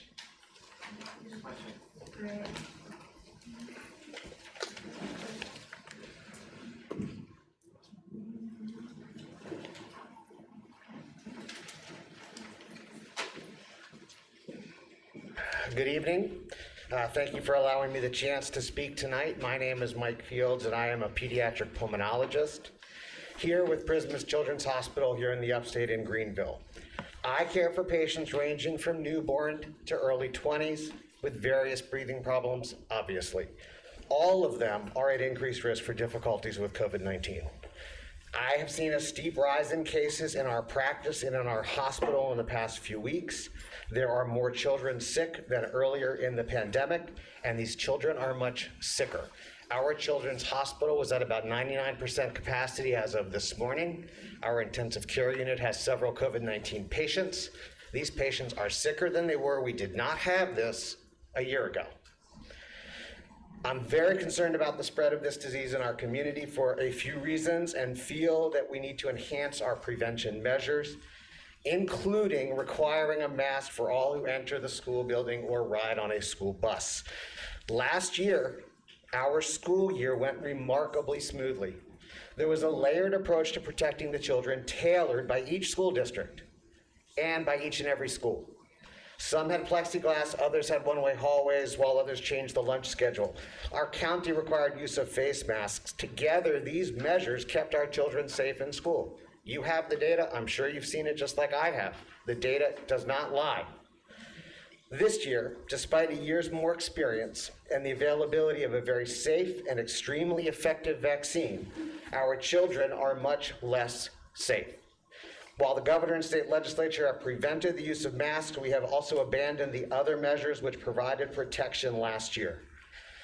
I could quote you research studies or explain the nuances of viral transmission, but concrete data and opinions based upon years of study and experience at the bedside of hundreds of patients seem to be dismissed without a second thought. The issue of mask usage and other precautions have been framed around personal freedom and parental choice. I would like to say very clearly that someone's right to their own choice ends when that choice puts others at risk. Currently, those advocating against use of masks and against vaccines are putting my children at risk. Why do they have the right to put my children at risk? Our teachers and school leadership have done an incredible job trying to educate our children for the past 18 months. Your job is to help create the environment that makes their jobs possible. Please consider making the changes we will need in order for this school year to continue in person. Thank you.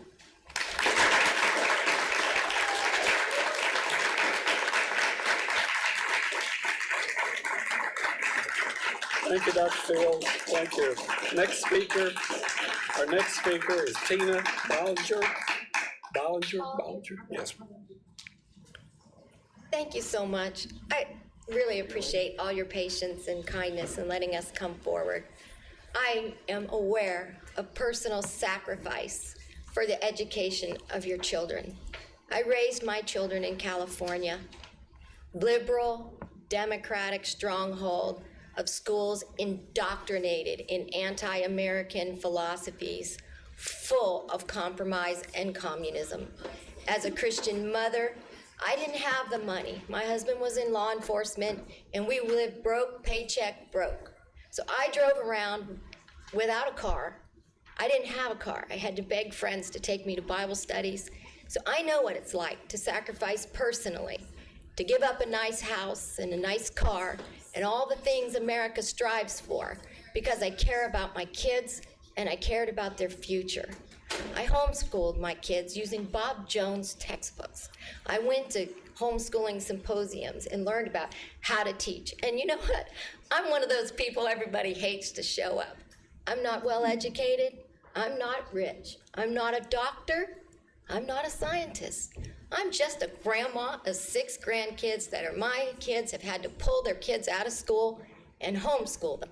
I don't have a single child that still has children in school.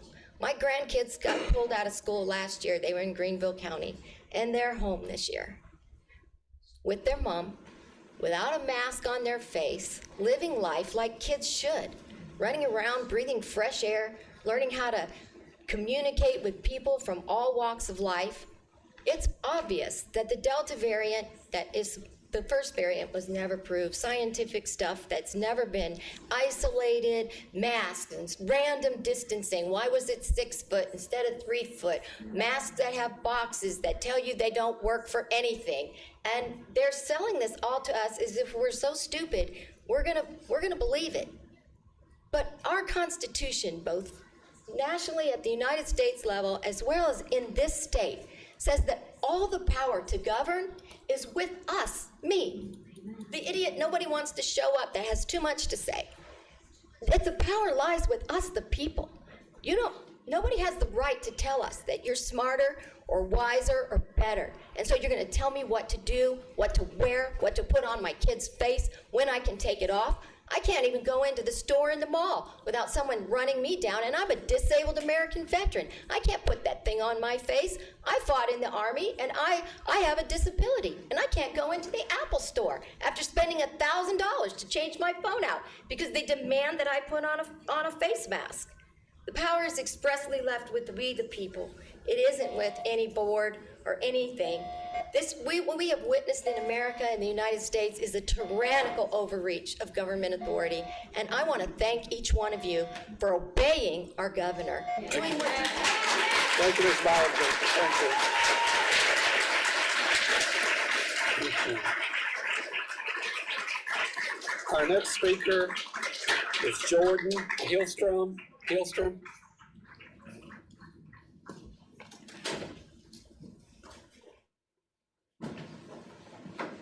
Thank you for your service. I guess she's gone. Hopefully she can hear me. So I also am a veteran. 3 combat tours, spent 5 years as a law enforcement officer. My wife and I moved here from Washington last October. We lived there for 12 years. We were foster parents. We were well connected in the community we lived in. The unfortunate part was many businesses that we served as part of my business were being shut down because of arbitrary rules and data and science that were being thrown around like candy with no merit anymore. We decided, you know what, we're not going to let some dictator from a decree dictate what we're going to do from now on. So we moved to a state. We did our research. We found a state that we love. We love South Carolina. Greenville is thriving. Our research for the next 10 years, from my business perspective, was that it was a good move, not just for my business, but for my family.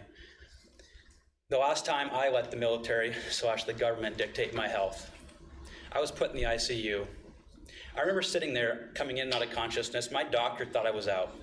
He sat in a meeting with 4 qualified people. I respect doctors. I really do. I respect science, true science, not manipulated by a weaponized system of politics. That said, I sat there in my deathbed. My mom behind me, she almost lost her other kid to an IED in Iraq the year prior. I get emotional because this stuff affects our lives. It affects our kids. We have 2 adopted boys that we love. We truly do. But when I sat there on that deathbed and watched these qualified doctors argue over what they should do with my health, because I was in a civilian hospital, but he didn't have authority over what to do. He wanted to do something that my mom wanted to do, but she didn't have the authority because I was government property at that time. So they argued over who had the right rank, not the qualifications, to tell me and my doctor what I should be taking.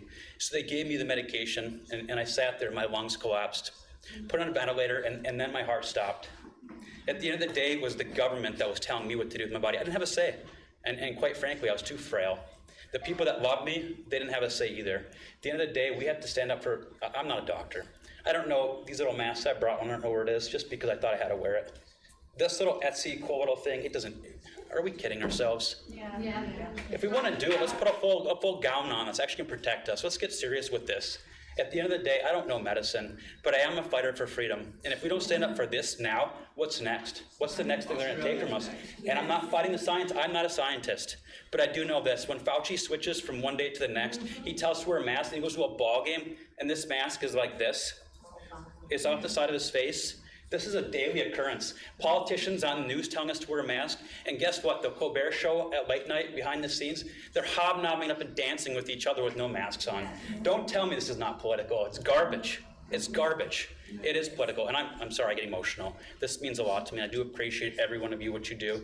Education is so important to us. I believe it's the future of our country, and we need facilitators and educators and administrators like yourselves. So appreciate you all. Thank you.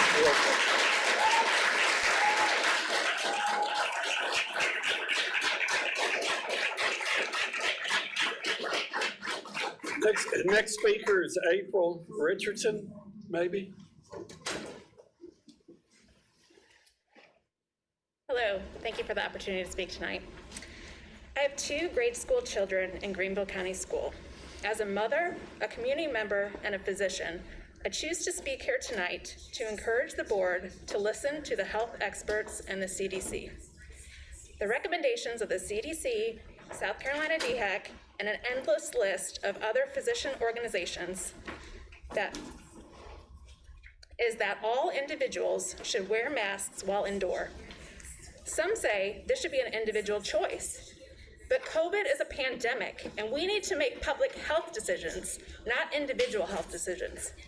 Between the students and the staff, over 80,000 people in our county spend most of their waking hours in these schools. We have to think about the greater good and make that environment safe.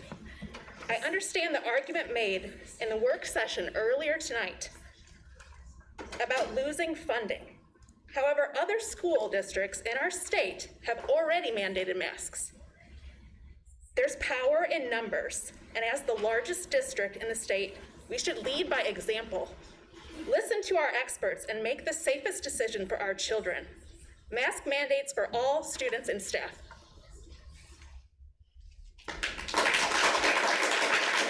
Thank you, Ms. Richardson. Our next speaker is Lindley Lapp. Lindley Lapp.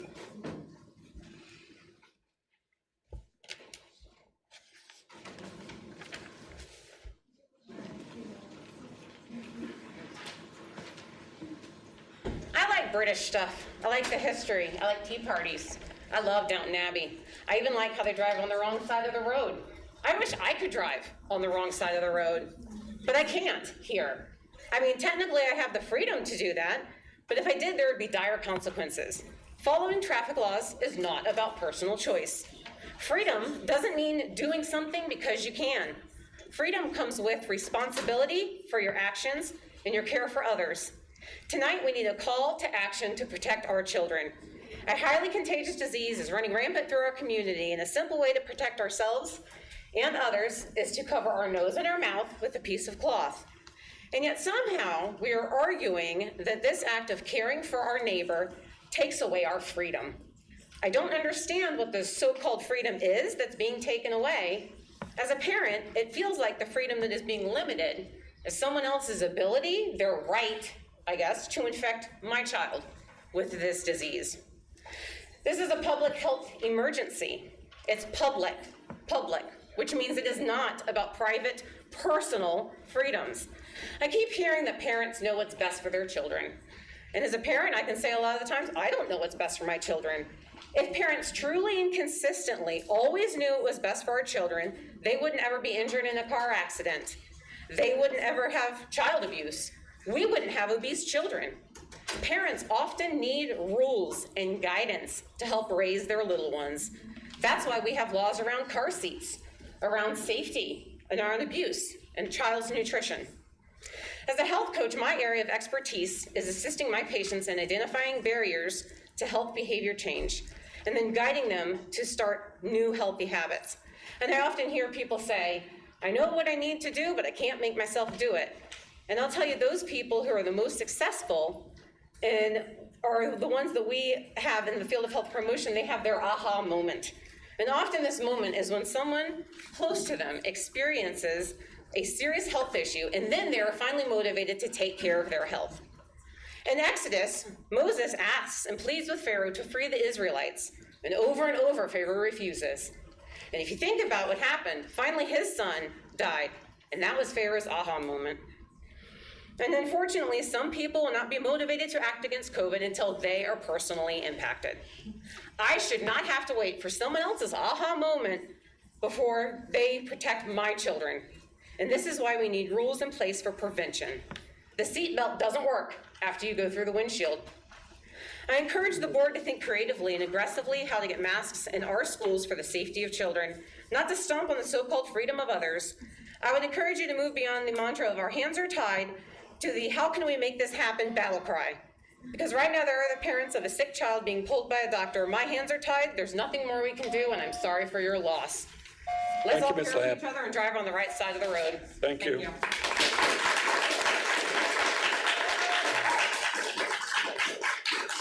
Our next speaker is Sam Young.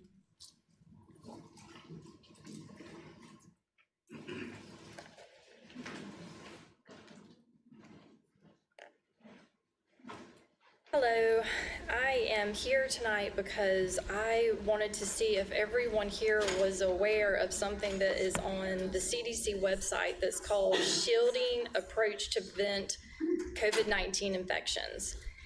And it is basically, the CDC is considering what is called the Shielding Approach to Prevent COVID-19. It is a plan to shut down schools and to use them as camps to physically isolate men, women, and children. Now, we know that concentration camps were something that the Nazis did, but it can come here at any moment, and we need to be aware that they can call it something other than a concentration camp. Concentration camp can be disguised as something like a green zone.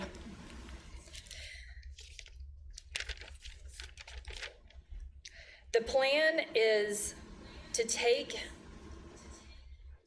the plan talks about the loss of freedoms and personal interactions.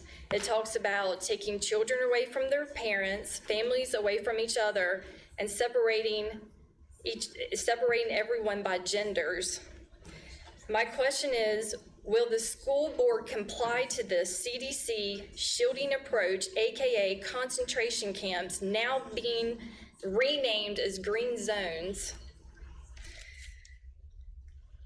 And if you want a copy, I'll be more than happy to give you one to look into, to do your own research on, to see what you think about it, because it is everyone's personal rights on what you think, and it is, laws can always give us freedoms, but they can always take away our freedoms too. And this right here could possibly take away everyone's freedom and their families from each other. Thank you. Thank you, Michelle. Next speaker is Jim Soter. S-O-T-E-R. Jim Soter. No? Okay. Next speaker, Sarah Mag.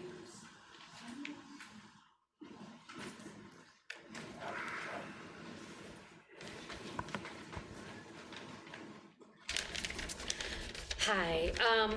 This is actually a statement I'm reading from a nurse that worked at a COVID unit. He couldn't be here, so he just kind of typed out a statement. So I want to read that from him. I have been a registered nurse for 31 years, spending 18 of those years in pulmonary, lungs, and telemetry, cardiac monitoring. During 2020, I worked COVID units often, and from January 2021 to April 2021, was a full-time COVID nurse. My patients were adults approximately 55 years and older with COVID. Since March 2020, I have not cared for any pediatric patients with COVID and was not aware of any pediatric or patients admitted for COVID at the facilities at which I worked. Now, my son, on the other hand, and his wife, they are COVID nurses in a hospital in Texas, and I just asked them if there were any kids with COVID, and they said no kids have been admitted with COVID. And they've been admitted for some of the stuff, like cystic fibrosis and everything, but no COVID. So, about the mask. The simple flu mask does not prevent transmission of viruses. The simple flu mask does not create a seal around the nose and mouth, therefore allowing airborne particles to escape. To mandate a flu mask is giving false assurance to the wearer. This is why nurses who care for COVID patients are required to wear a professionally fitted N95 mask. If needed, the nurse may instead wear a PAPR suit, which resembles a beekeeper's helmet and suit. This suit provides filtered air to the nurse and protects the nurse from exposure. Again, the simple flu mask, homemade mask, gator, whatever it is, does not provide the protection needed. And unless the N95 masks are professionally fitted and kept in place at all times, exposures will occur. Numerous studies have shown the ineffectiveness and also the potential bacterial hazards of wearing a mask continuously. The CDC also, with other medical institutions, have completed several studies revealing the ineffectiveness of masks. Please check the website of the CDC and search mask results. Please also research Dr. Kerry Muller's development of the PCR test and its correct use, which was not used as a diagnosis tool since it cannot diagnose a virus. These tests have been manipulated and used incorrectly for personal gain. Research the change in the PCR cycling back in January 2021.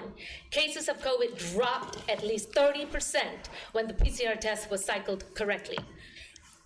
The threshold cycle went from 38 to 30 to 24 to 15 to 8 to 3. 3 COVID patients in our COVID unit from February 25th till I left, April 3rd. COVID never came back until Delta. Could it be the PCR test? We had no flu last year. What happened? Wow, COVID must have taken care of the flu. I also witnessed whenever the $50 billion contract starts to dwindle between WHO, FDA, CDC, and DHAC with big pharma vaccine companies, the threshold cycle is increased from 28 to 38. Thank you, Ms. Mack. In spite of what's going on right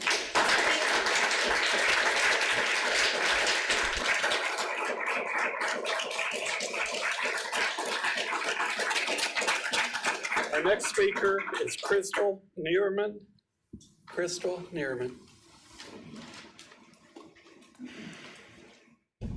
Thank you. Thank you all for being here. And I know you guys are faced with a really difficult decision today. I want to talk about the immune system, but before I start, my name is Crystal Neerman. I am a mom of 4 kids, 9 and under, one of which who says she can't breathe with the mask on and gets lightheaded and gets headaches. I also want to say that I'm a small business owner and I'm also a child advocate on the South Carolina Human Trafficking Task Force Subcommittee, and volunteering with Switch to do prevention on sex trafficking and sexual exploitation. So I want to talk about the immune system and mask wearing. We know the immune system's job is to fight infection. It does this once it defeats something by remembering it and refighting it, or being better equipped to fight it faster or just not let it bother the person. But to do this, it needs proper vitamins and nutrients. It also needs good bacteria and germs to do this. Our immune system is cultivated by good bacteria. Increased mask wearing in children harms them because they trap all of that bad bacteria in there, breathe it, and get infected with secondary infections that can lead them to hospitalizations, not COVID. Children can be educated on better nutrition in the school system. When my kids are in the school system, they have been homeschooled because my daughter can't wear a mask. When my kids were in the school system, they were offered candy as incentives In the lunchroom, they were offered unhealthy snacks and choices to choose. In 1st and 3rd grade, they were allowed to choose their lunches. And of course, they're not going to choose vegetables and proteins. They're going to choose the snacks and sweets and fruits. If we can't get our kids to eat proper foods in the classroom and at school, how are we going to set their bodies up for the strength it needs to protect them from the germs and bad pathogens that are out there? The good bacteria needs these nutrients and vitamins to protect itself. So what do kids need? They need to be educated about proper eating techniques, healthy lifestyle choices, exercise. They need fresh air and vitamin D3 that can only be the best way to get it, I should say, is through the sun, not through supplements. Increased water intake. Little things like this can be easily understood by children when they are taught in a way that they understand, and then they can be empowered to protect themselves and strengthen their immune systems to fight pathogens like COVID that has not been affecting our children. That's it. Thank you.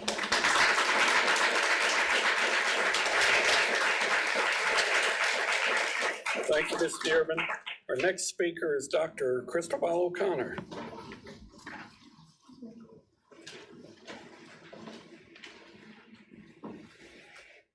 Good evening. My name is Dr. Cristobal O'Connor, former school board trustee from District 28 and most recently from District 27. Last year at this time, the district worked to keep our students as safe as we could with COVID at high levels in our community. With the thoughtful and clear support of the board, Dr. Royster and his staff implemented heroic measures to protect students and staff, always relying on guidance from the experts. This year, we're facing a more contagious variant, one more likely to harm children. I know we're all glad that students are back in school for in-person learning, but I'm sad and afraid for our students and their families that we have far fewer protections for them now than we had last year. Also this year, the governor has taken away our right to implement the mask-wearing policy we managed successfully last year, even at the behest of some who have not yet experienced the long-term work it takes to maintain local control for school boards. I'd like to offer my support and encouragement to each of you to continue your fierce advocacy for student safety and for local school board authority to set policy.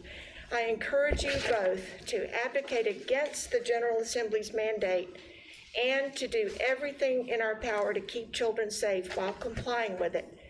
We need to look no further than Pickens County to see what can happen quickly without protective measures. We've never been stopped before in our ability to fight for what we believe to be in the best interest of children. There's so many powerful leaders and decision makers and parents and educators in this room. I ask you to consider, what can I do? And do it as if our children and teachers' health and even lives depend on it. Are we advocating to reverse the General Assembly's mandate? Are we taking a leadership role within the School Board Association to advocate for the importance of local school board control? Are we using our leadership, communications, and advocacy platforms and individual voices to educate the public about our concerns and to make recommendations despite the fact that it is politically difficult to do so? As a district, are we doing all we can? Will you stop allowing visitors during this risky time, or at least mandate that they wear masks? Will you exhort all employees to wear masks? Will you enforce social distancing? Will you not host optional gatherings and events? Will you stagger class changes, arrivals, and dismissals to have less congested hallways? Will you consider vaccination incentives for staff, as other districts reported in Ed Week, including Anderson 5, are doing? Will you follow the guidance of American Association for Pediatrics, especially as related to those children who are too young to be vaccinated? Will you work to limit the effects that politics have on matters of student and staff health? Thank you. Thank you, Dr. O'Connor.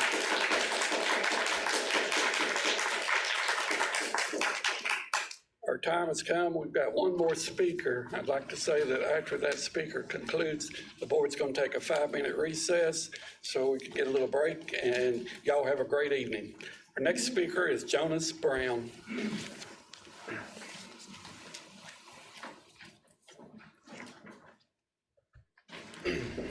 I stand before you tonight as a parent, a father, a member of this community, but more importantly, as a human being. A human being who has been instructed, like everyone else, to mask up, socially distance, close down, and shelter in place. That we should all do our part to flatten the curve. Remember that? Wasn't too long ago, was it?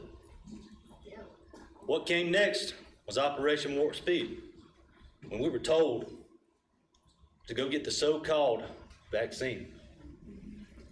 After the shots, we were told we could remove the mask and return to normal. You will be immune to the virus. Do you remember that? I sure do. What happened? Now, after just a few months, the shots that so many took are not stopping the virus. A booster has been introduced, and finally a full approval by the FDA this week.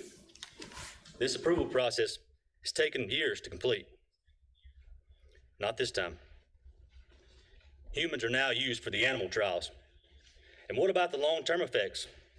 Why is the vaccine package insert intentionally left blank? Why can't we know the ingredient list or be provided an independent study on efficacy? How can these jabs be deemed safe and effective? That's all we hear from the media, on the TV, even on the radio advertisements. The so-called vaccine is safe and effective, over and over and over. Repeat a lie often enough, and people will believe it. Right? I'll let you look up that quote.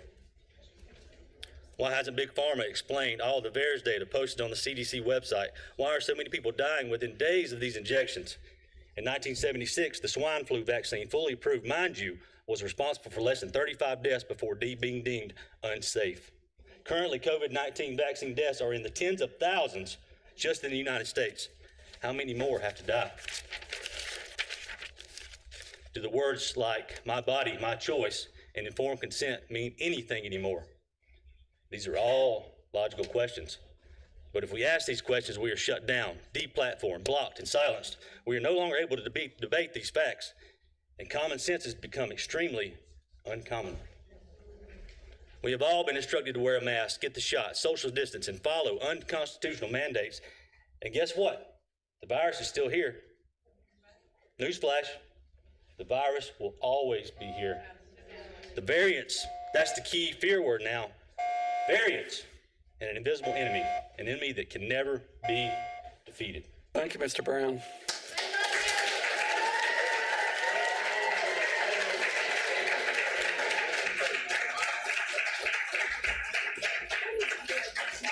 We're going to take a 5-minute recess, board.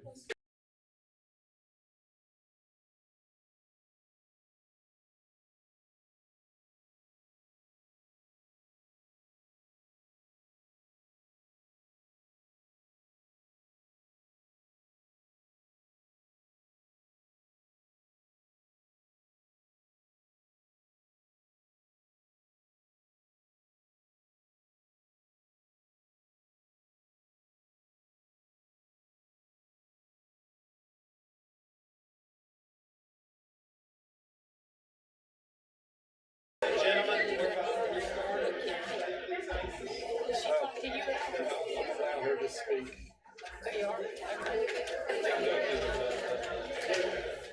All right, gather the troops. You tried. This lady was here, and she got the number. Then when they called her, she didn't come up to find it. She stayed here. I'm with her to speak. Is Angela Laird here? Angela Laird. You might want to get them to announce it outside there. Do what? Yeah, I'm going to add somebody if we got her. I know. Well, she wasn't on this. This is Sarah's. Somebody should come up and talk to Sarah. Is there an Angela Laird here?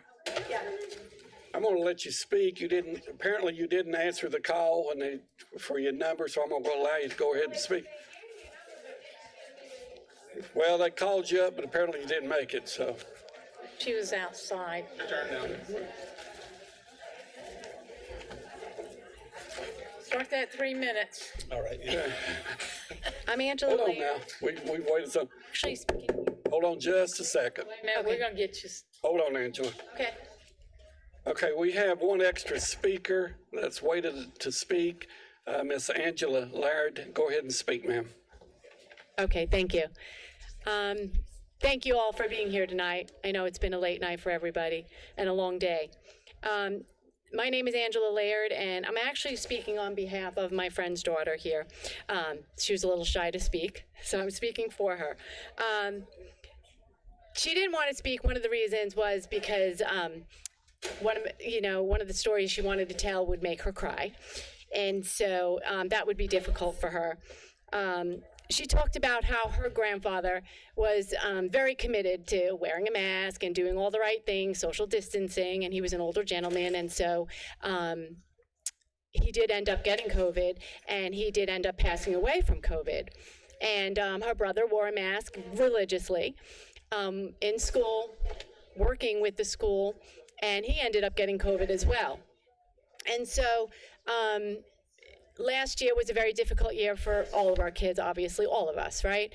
And so she suffered with headaches, and it was very difficult for her to hear her teachers, and it was just difficult in general for her to concentrate and focus. And the mask wearing for her caused her face to, dry out, and hard for her to breathe, and things of that nature. Where she got to the point where she said, I don't want to do school anymore.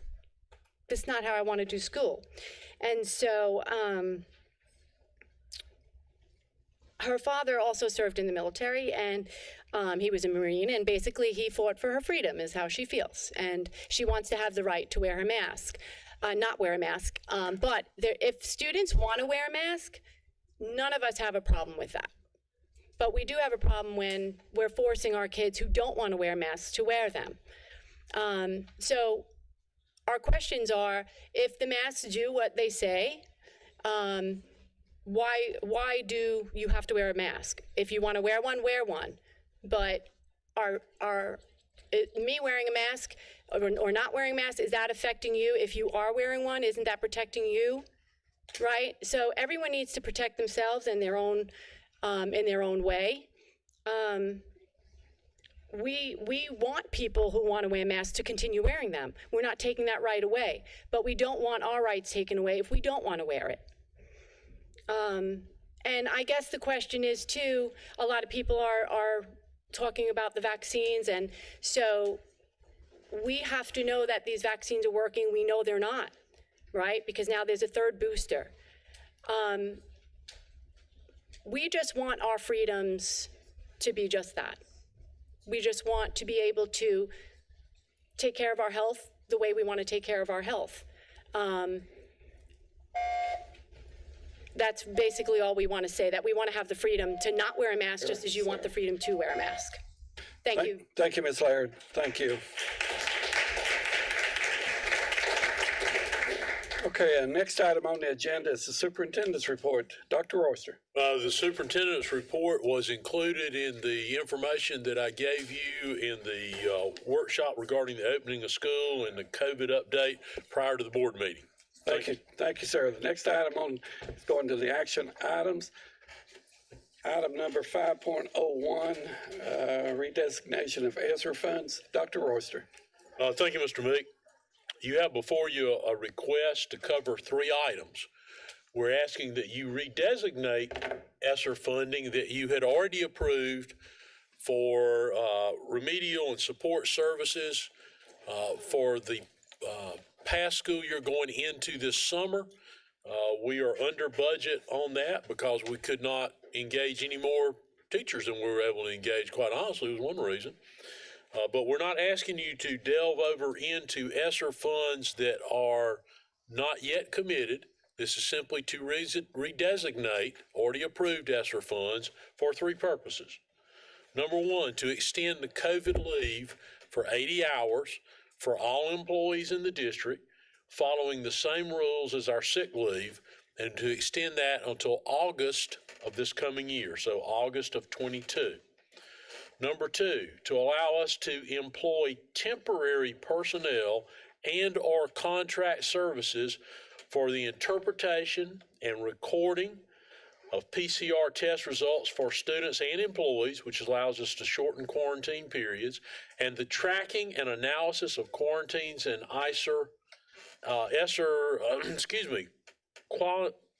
tracking and analysis of quarantines and isolations, and to ensure we're appropriately complying with ESSER funding requirements.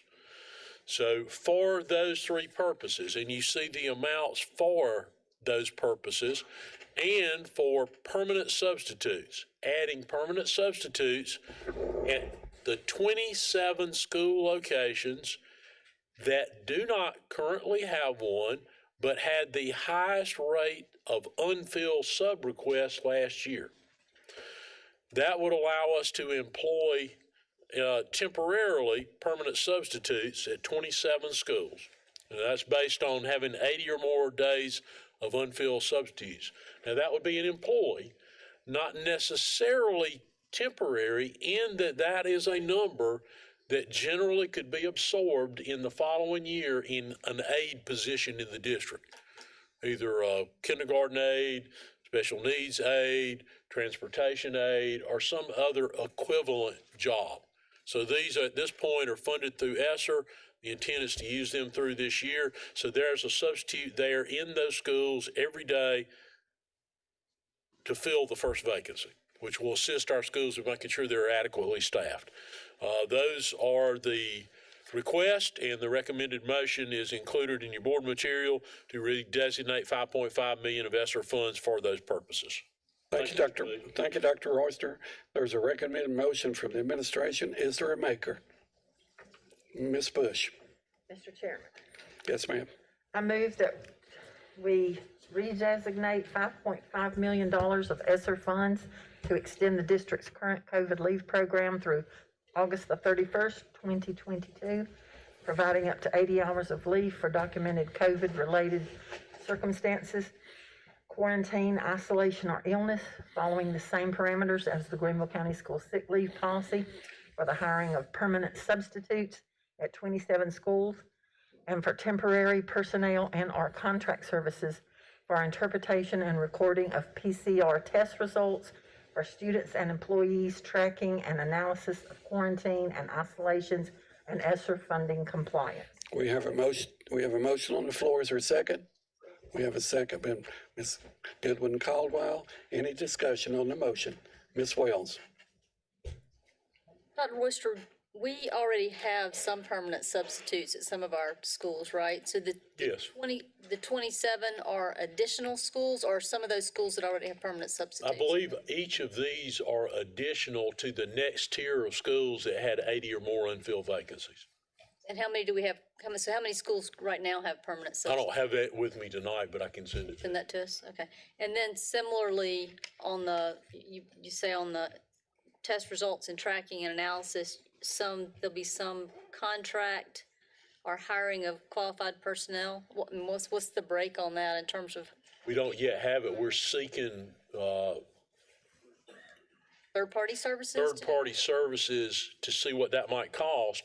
We're also seeking individuals that might do it. We know we can use individuals because we've successfully done that to this point. More so for the interpretation of data and so forth than the PCR results. We prefer to have a nurse do that. That's probably the one we'd more likely third-party contract. There's also the possibility that there is a company on state contract for PCR testing that may expand to include PCR test interpretation in their state contract. So you don't know exactly the amount of dollars that is, but since this was sort of the over-under on the money that we thought we were going to spend over the summer, you're just reallocating. That's the different, the other two numbers, the COVID leave numbers based on last year's cost, so at 3.8, again, based on last year, best predictor we would have.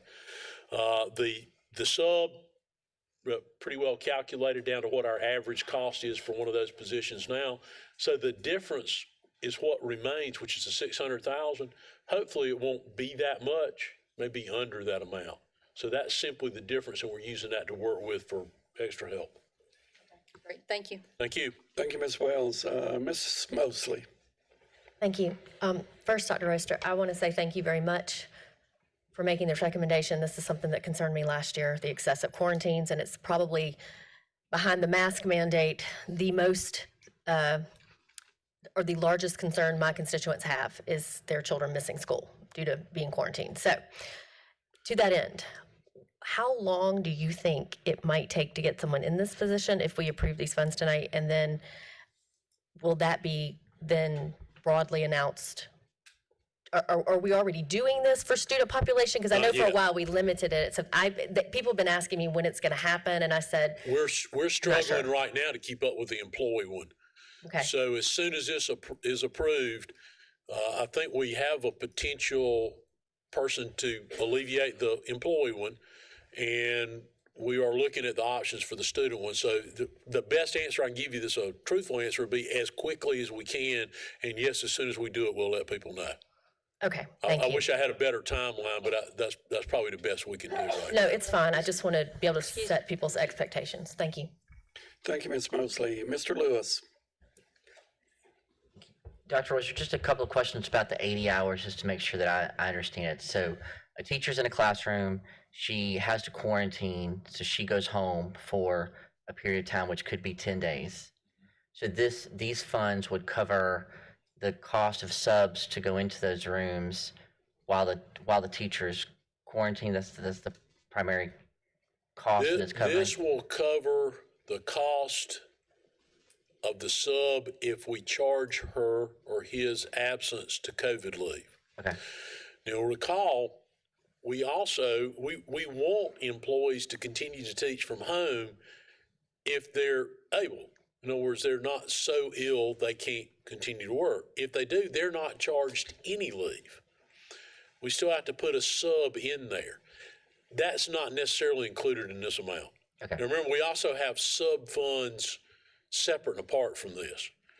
And that would be something that on the back end, if we expended already budgeted general fund funds, we can journal entry to ESSER because it's an allowed expense, which would then put those general fund funds back into your discretionary expenditure ability within fund balance. So a teacher has to go home for 10 days. Mm-hmm. She has the ability to teach from home, then it's just assumed that teacher is present. That teacher's just teaching Nothing remotely. is assessed against that teacher. Doesn't count towards their 80 hours of COVID leave, does not count towards their sick leave.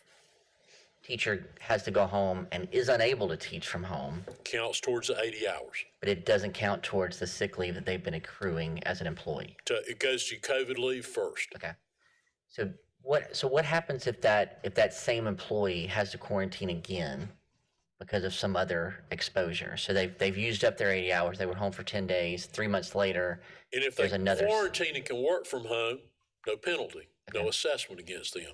If they have to take leave, then at that point, it has to come off their sick leave. So the second 10-day window, they would have to take that. If they were unable to work, yes, sir. Does this 80 hours cover employee is a spouse of someone who was exposed? So I mean, maybe they have It exposure aligns with that's your not. sick leave policy. So spouse, children, and certain relatives living in the house, certain degrees of relatives. I believe it's mother, father, sister, brother, in-law to the same degree.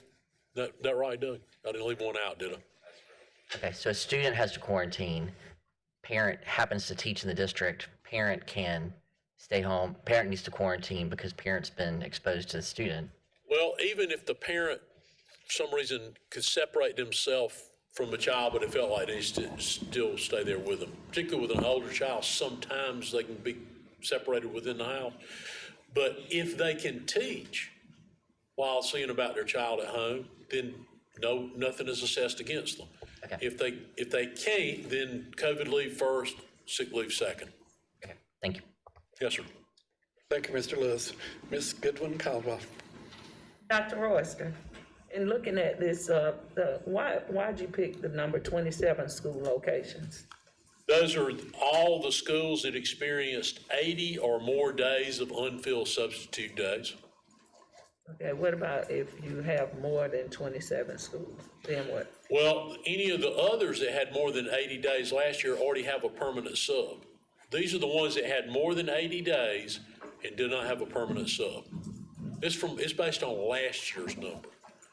Okay, so all of the other schools, we have, how many schools? Does this include the career centers and all of that also? It would Or include just the school any location? location that had more than 80 unfilled sub days. I don't happen to know if there's a career center in that number, but if a career center had more than 80 unfilled sub days, it would be in that group. We can send you a list of the schools. Okay. I would like that list. Thank you. Yes, ma'am. That's all. Thank you, Ms. Goodwin Caldwell. Anyone else have any comments or questions on the item on the floor? Ms. Doolin.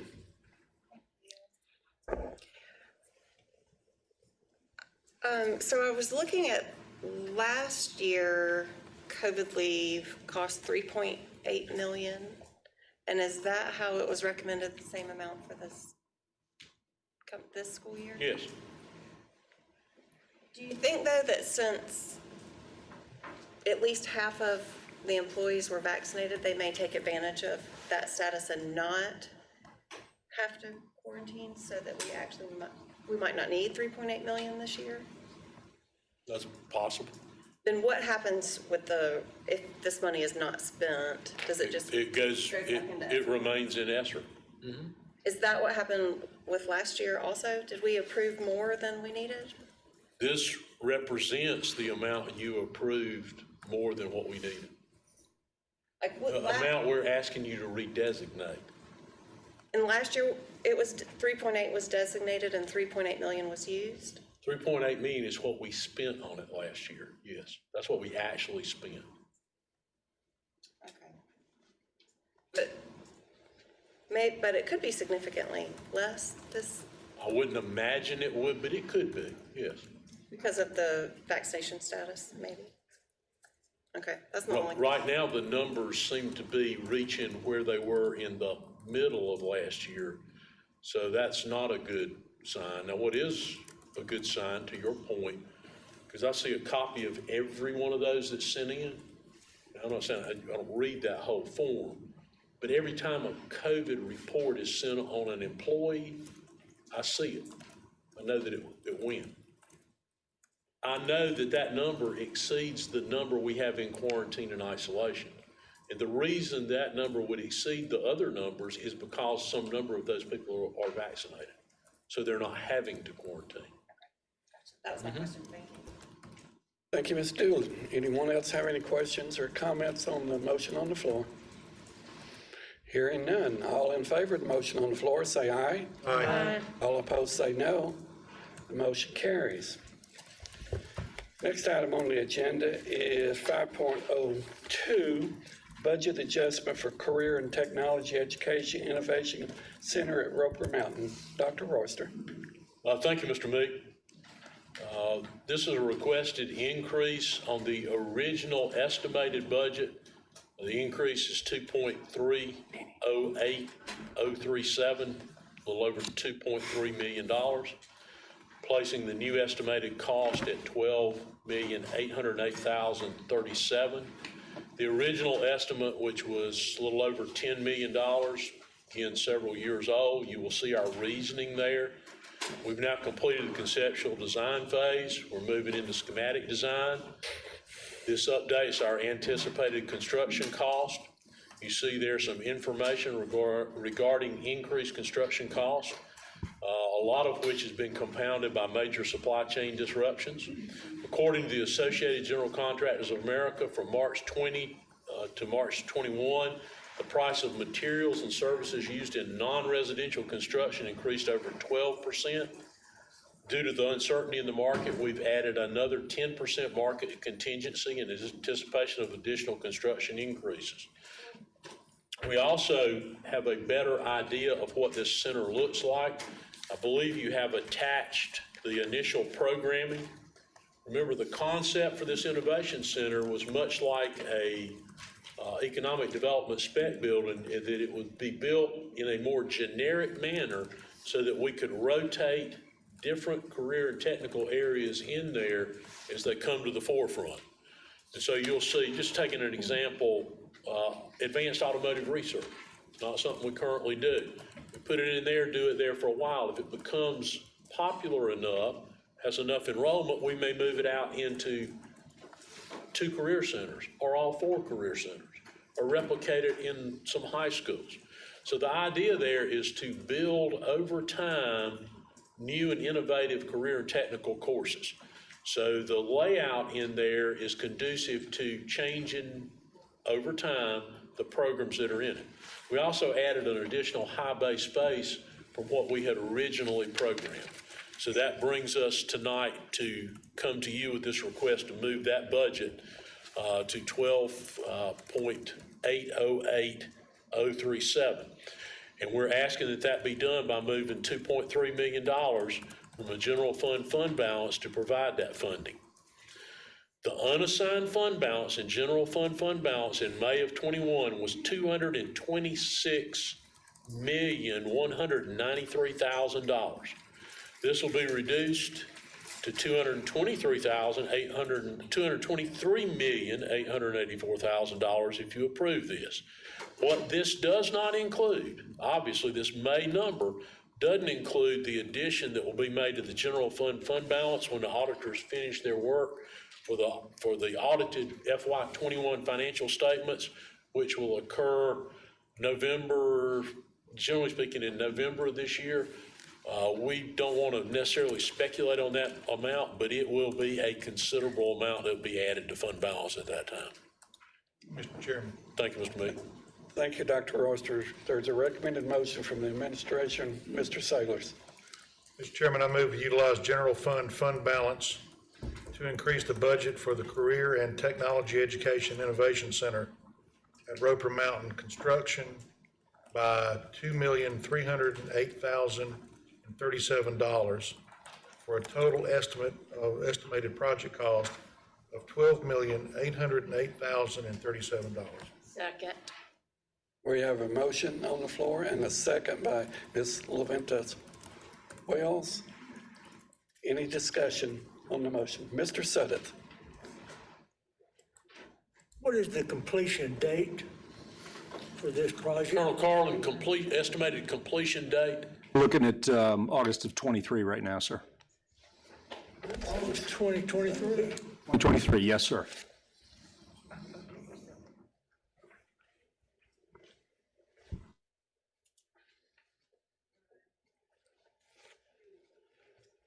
Why are we putting this at Roper Mountain and not putting it at the 4 career centers? Putting it at Roper Mountain because it's a central location geographically in the county. We have space there in the footprint of where that old Recreation Commission office building used to be. So it does not involve encroaching on any more of the green space at Roper Mountain. And because it's designed to get students from all over the county, that's the reason for central location. They have to provide their transportation. At this point, that's likely, although we'll look at what kind of shuttle system we might be able to set up. We've got a 10% market contingency Yes, sir. for that. In addition to the increase we already put in there because of the current uncertainty in the commercial construction marketplace.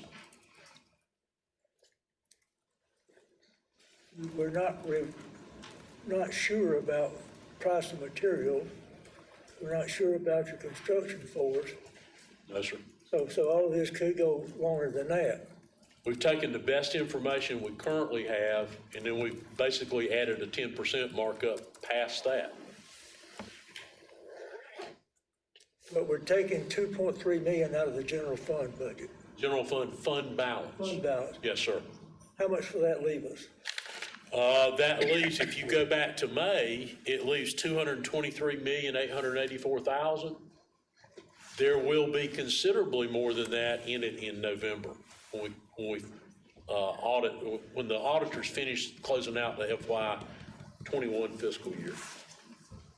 When they say approximately 35% of the overall floor space will consist of high bay construction, what is high bay construction? Shop, like an auto shop, welding shop, got a high roof line. Okay.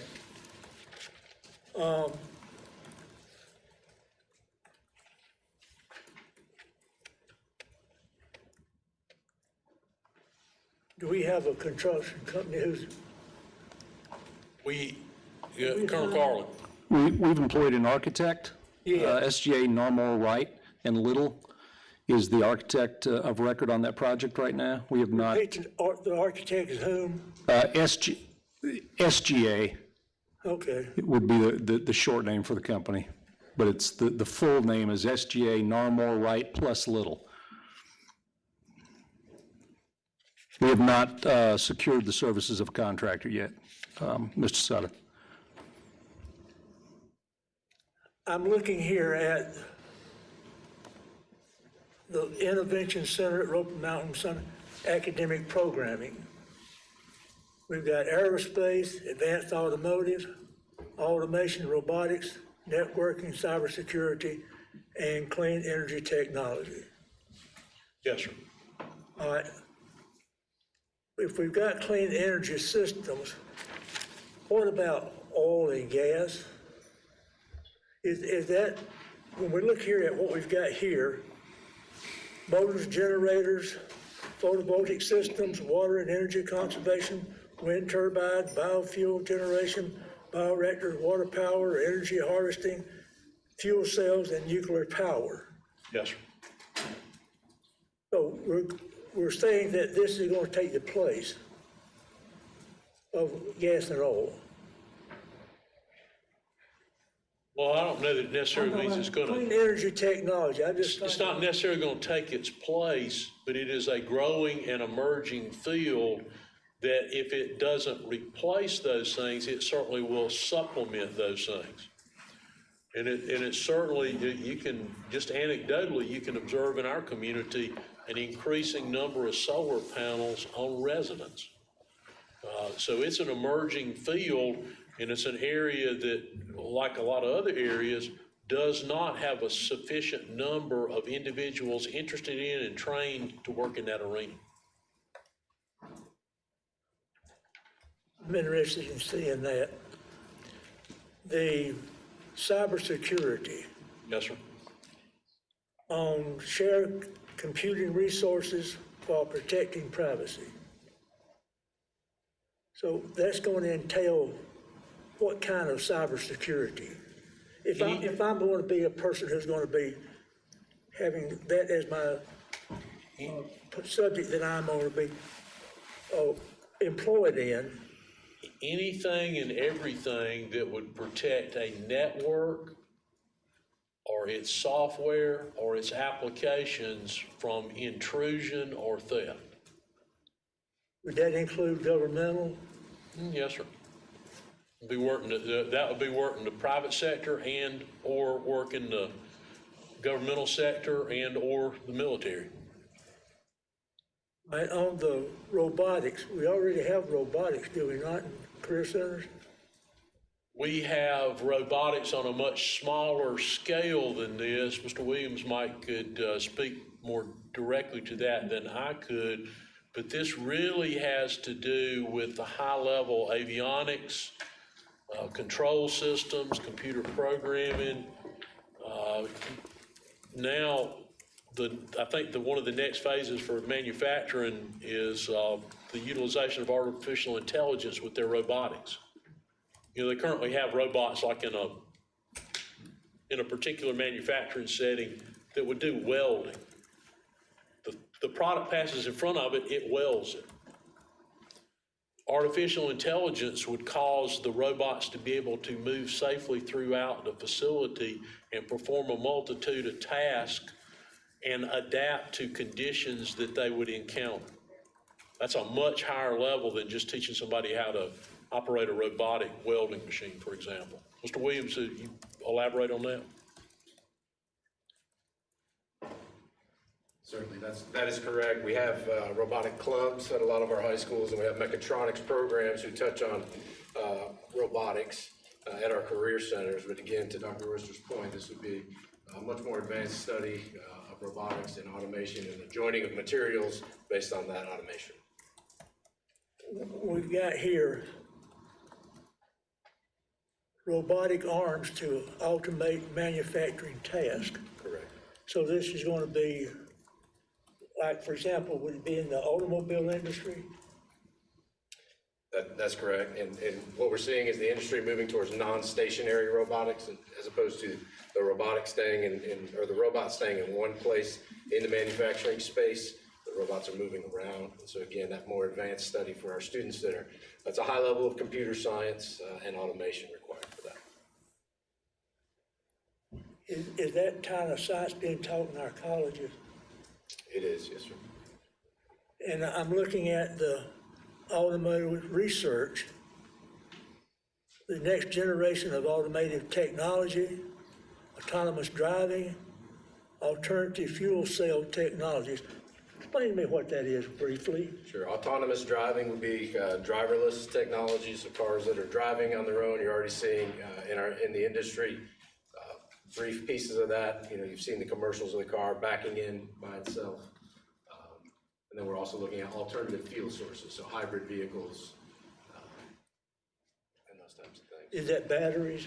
Correct. Yes, sir. So they're going to have to improve a great deal on the batteries to make them feasible. That's correct. I assume this is going for electric cars. Correct. And we're strategically located in the upstate with Clemson University, ICAR, and Greenville Tech and their automotive technologies program, where students would have a pathway to explore this type of career at the high school level and then matriculate either to the technical college or to Clemson University, continue their studies.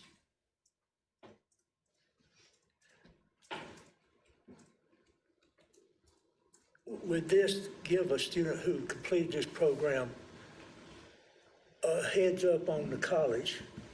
In other words, how much credit would he have before he went to college?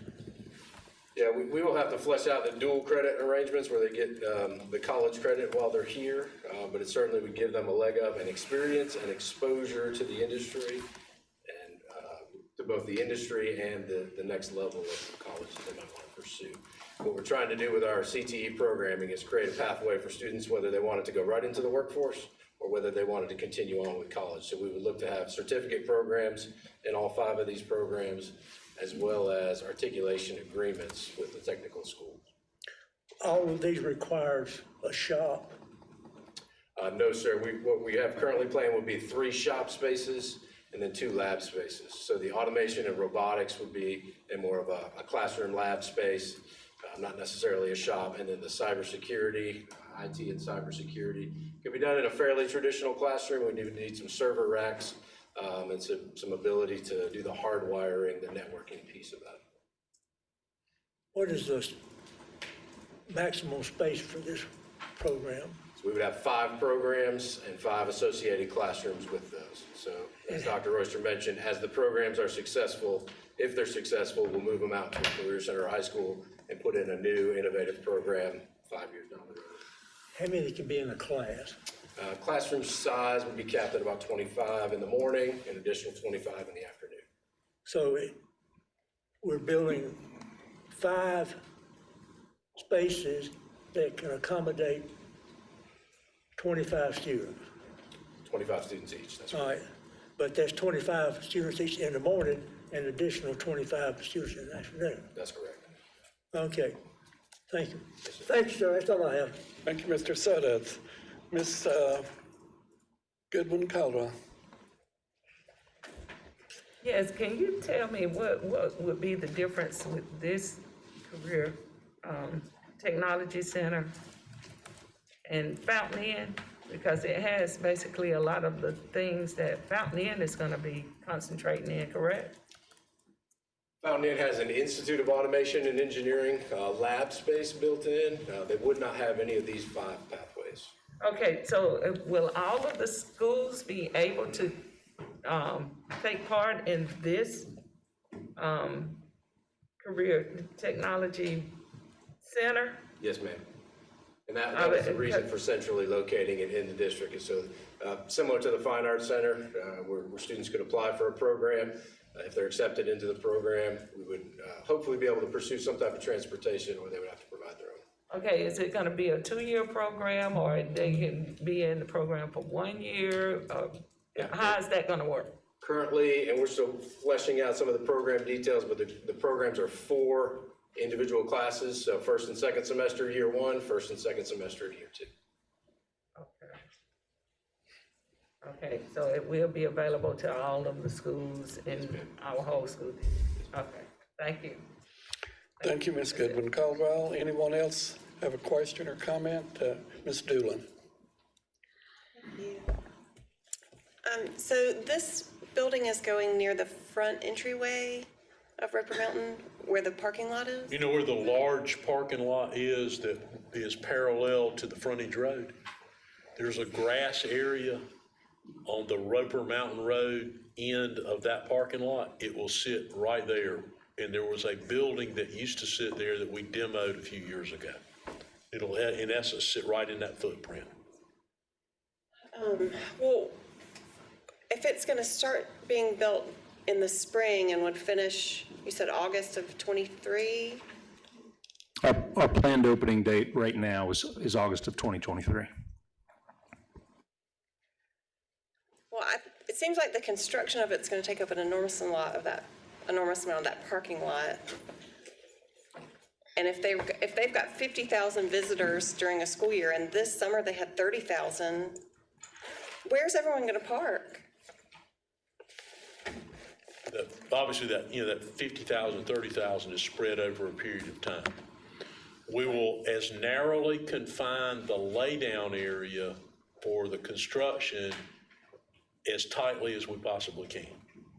And if we have to make arrangements for parking off-site and shuttle people in, we can do that. And then once the facility is built, it won't infringe on the parking lot that's there? It'll infringe on the parking lot from the standpoint of student parking will occur there during the day, but during the day, during the school year, is not when that parking lot is fully utilized. Okay. That's it. Thank you. Yes, ma'am. Thank you, Ms. Doolin. Anyone else have any questions, comments? Ms. Wells. Thank you. So 11th and 12th grade is what you target, they'd start maybe at the other career centers or in transition, or what does that look like? I think each of the individual programs would have some prerequisite courses that would need to be taken, specifically in the areas of science or computer science, but we anticipate by the end of the 10th grade year they would be able to apply and participate in 11th and 12th grade. Okay, so the application process, but we're going to ensure that all of our high schools will be able, that light coming from, we're going to make sure that all our high schools are able to offer whatever those prerequisites are to get students there. That's correct. Okay, and then And Mr. Williams only touched on this, he just sort of mentioned it in passing. Because all the high schools are now on the same schedule, and that's a block, it may allow some reconfiguration of the amount of time you go and the number of years you spend there.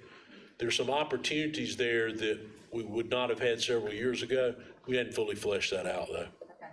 So, and I guess similarly, concept design, we're at 30% design on the facility, plus or minus, right? That's concept level is about 30% right now. Roughly. Yeah, but it may not be quite that far. So maybe I'd just like to request that the board get maybe we're going to get a presentation at Cal. I suppose it might have been a little more than this, maybe about 60%. We've actually got a layout we can share with you that's our basis for estimating increased cost. Okay, and will y'all just bring that, since we missed that at the Cal, you'll bring that back to us? Okay. Size compared to the Center for Manufacturing Innovation that Greenville Tech has, how does our size compare? Do you know?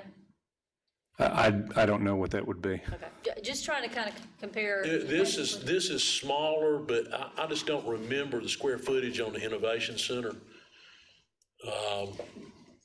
It would be maybe not quite as big as Golden Strip. Would that be fair comparison there? Yeah, I mean, I hate to draw that comparison because I'm not sure that's accurate. We're not as big as. We'll send you something that gives you some kind of visualization of the size. Okay, and then any other uses, I guess I'm thinking, when we're talking about how many students, we're talking about 250 students that we would serve. We're talking about a $12 million investment. Does that include outfitting, or is that just the building? That's just the building? That's basic FF&E, but not the kind of things you need to put in there, which would be program specific, Hopefully. which we'd fund at Perkins or come back and ask for a request for funding for that purpose. The other thing this provides, I think, particularly because of its central location, there might be some opportunities to do things that we don't necessarily do now, or if we've done them on a very limited basis at night. We did a whole lot during the summer. This summer had kind of the beginnings of that. There's some opportunities to do things there in the summer. But I think that there also could be some partnership opportunities with Greenville Tech. Well, that was going to be my question. If we're making this investment and we're making it in a place that we know is central to the district, so kids have kind of equal access, making sure whatever we want to do there, to be sure we have additional use of it to use for other purposes, just would be great to make sure we have that, and then have that funded, because it seems to me with the current market that a 10% contingency when you're only at 30% design doesn't seem like enough to me. Now you got 10% on top of the 12% we added to it, so. Okay, and it's pretty specific. Am I saying that correctly, Colonel? $8,037, so that's pretty specific. Yeah, it probably would have been appropriate around that little. Okay, well. But when we round it out, people think we just make up the number when we make it come out an even amount. Okay, so those are some of the questions, if you guys do a presentation, I certainly would like to see, and I'm a big fan of that site and that location because it is pretty central and easy for people across the district to access, so. We're gonna try to get this further into design and out to bid quickly as we can. Okay. I don't think right now, more time is our friend, less time probably better. Okay, awesome. I look We forward to might it. we might be able to hit a downturn in the market. Good luck with that. I would hope we could get a downturn in the market. All right, thank you. Mr. Sailors, you want to speak? Yes, sir. Colonel Carlin, square footage of the building is roughly how much? So we're just shy of 30,000. Okay, to Ms. Wells' point, the Greenville Tech facility is 100,000 square feet. Of that, though, 24,000 is all high bay, which will be the section to the right as you come in the building. There are 22 offices, which we don't need. There is a 10,000 square foot lab for Clemson on property. There are a number of labs, but they also have a number of executive offices and conference rooms and several multi-purpose rooms that we would not need. So if you looked at the usable square footage between what's being proposed and what they have, a little smaller but close, if that helps. Okay, Thank you, Mr. Chairman. Thank you, Mr. Sailors. Mr. Suddeth. Two quick questions. This is a totally new building, Mr. Carlin? So that's correct. Exactly where is it going to be located? Or give me an idea? If you picture 385 and Roper Mountain Road, Yes, Mr. sir. Suddeth, it'll be right in that corner. Okay, thank you. Thank you, Mr. Suddeth. Any other questions or comments from any other board members? Hearing none, we have a motion on the floor. Everybody familiar with the motion? All in favor of the motion say aye. Aye. All opposed to the motion say nay. Motion carries. Next item on the agenda is 5.03, approval of Greer Multi-County Industrial Park. Dr. Royster. You have in front of you a recommendation to approve an agreement to enter into with the City of Greer regarding multi-county industrial park. If you have some question regarding that beyond what's presented in that information, either Mr. Webb or I will certainly be glad to try to answer that question. Thank you, Dr. Royster. Mr. Suddeth, would you like to make the motion? I make the motion to approve the creation of a multi-county industrial park in Greer, South Carolina, in accordance with the attached exhibits. We have a motion. Is there a second? Second. We have a motion and a second. Is there any discussion? Ms. Wells? Dr. Royster, is this a multi-county industrial park? Yes. By definition, yes. How about by type of development? I would not be, I don't think what one might picture if one pictured an industrial park, because it's a mixed-use development. I believe it contains, Doug, multifamily housing, retail, and industrial potentially. Potentially. So, you know, just to know, we've had this conversation before. This is the second one that we've approved, and certainly I understand that the administration has kind of worked hard to be sure that we're at the table. And so I appreciate that we've done that to make sure that we can at least have a seat at the table in that agreement. But it's another example of creating a mechanism for economic development that has been sort of twisted to meet needs when they should be using a TIF if they want to do what they're doing, but have chosen not to do that because it's more difficult and because all the people, all the stakeholders have to be at the table. So, you know, I would like for us, if it's the advocacy committee or some other mechanism, to have a little bit of conversation about whether we need to at least raise our hands with our delegation again and just ask them to revisit, is this really, how's this being used across the state? Is it really appropriate, or is it leaving out too many stakeholders when it comes to, you know, economic development agreements? Thank you. Thank you, Ms. Wells. Anyone else have any comments or questions? Hearing none, we have a motion on the floor. All in favor of the motion say aye. Aye. All opposed say nay. The motion carries. The next item we have is 6.01, committee reports. Mr. Sailors. Nothing to report this evening, Mr. Chair. The committee will be meeting following the agenda set. Our goal is to have a recommendation for September House. Mr. Lewis. The advocacy committee met today, and I thank the 9 board members who attended the meeting. There were a couple of things that we discussed and took action on that I think are relevant to the board. One, we have the ribbon cutting dedication at Fountain Inn High School, and we have decided to invite the legislative delegation not only to come to the dedication, but to come an hour early, take a tour of the school. And so we would encourage board members to be a part of that walkthrough before the dedication. Number 2, we have decided, rather than having a large meeting with the Greenville legislative delegation in the fall, that we'll break those up into regional meetings.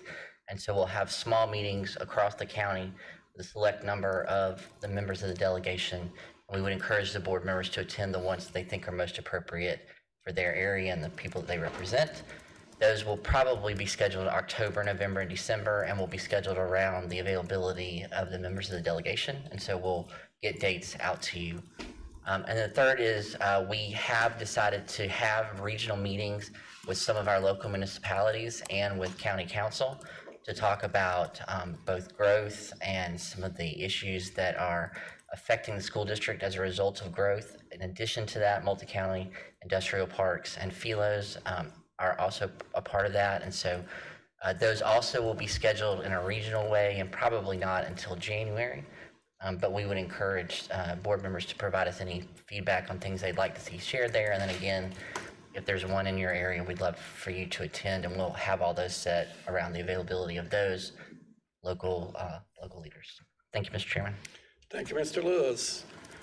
Ms. Morrison-Fair, do you have any report since you were elected chair a few hours ago?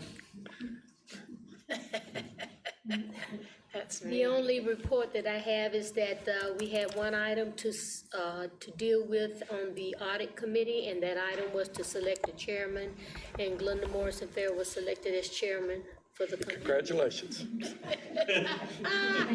Thank you. Any other committee reports that I didn't bring up? Hearing none. Next item is 7.01, monthly finance report. Dr. Royster. We do not have a finance report tonight because of the time of the year. And the stack is not with us tonight, but if you have a question, I'll endeavor to answer it. And if not, we'll get it for you. Do we have any questions? Hearing none. Mr. Chairman. Mr. Sailors. Move we adjourn. Second. We have a motion and a second. Any discussion? Hearing none. All in favor say aye. Aye. All opposed say no. Motion carries. We're adjourned. Thank you all. My doctor told me that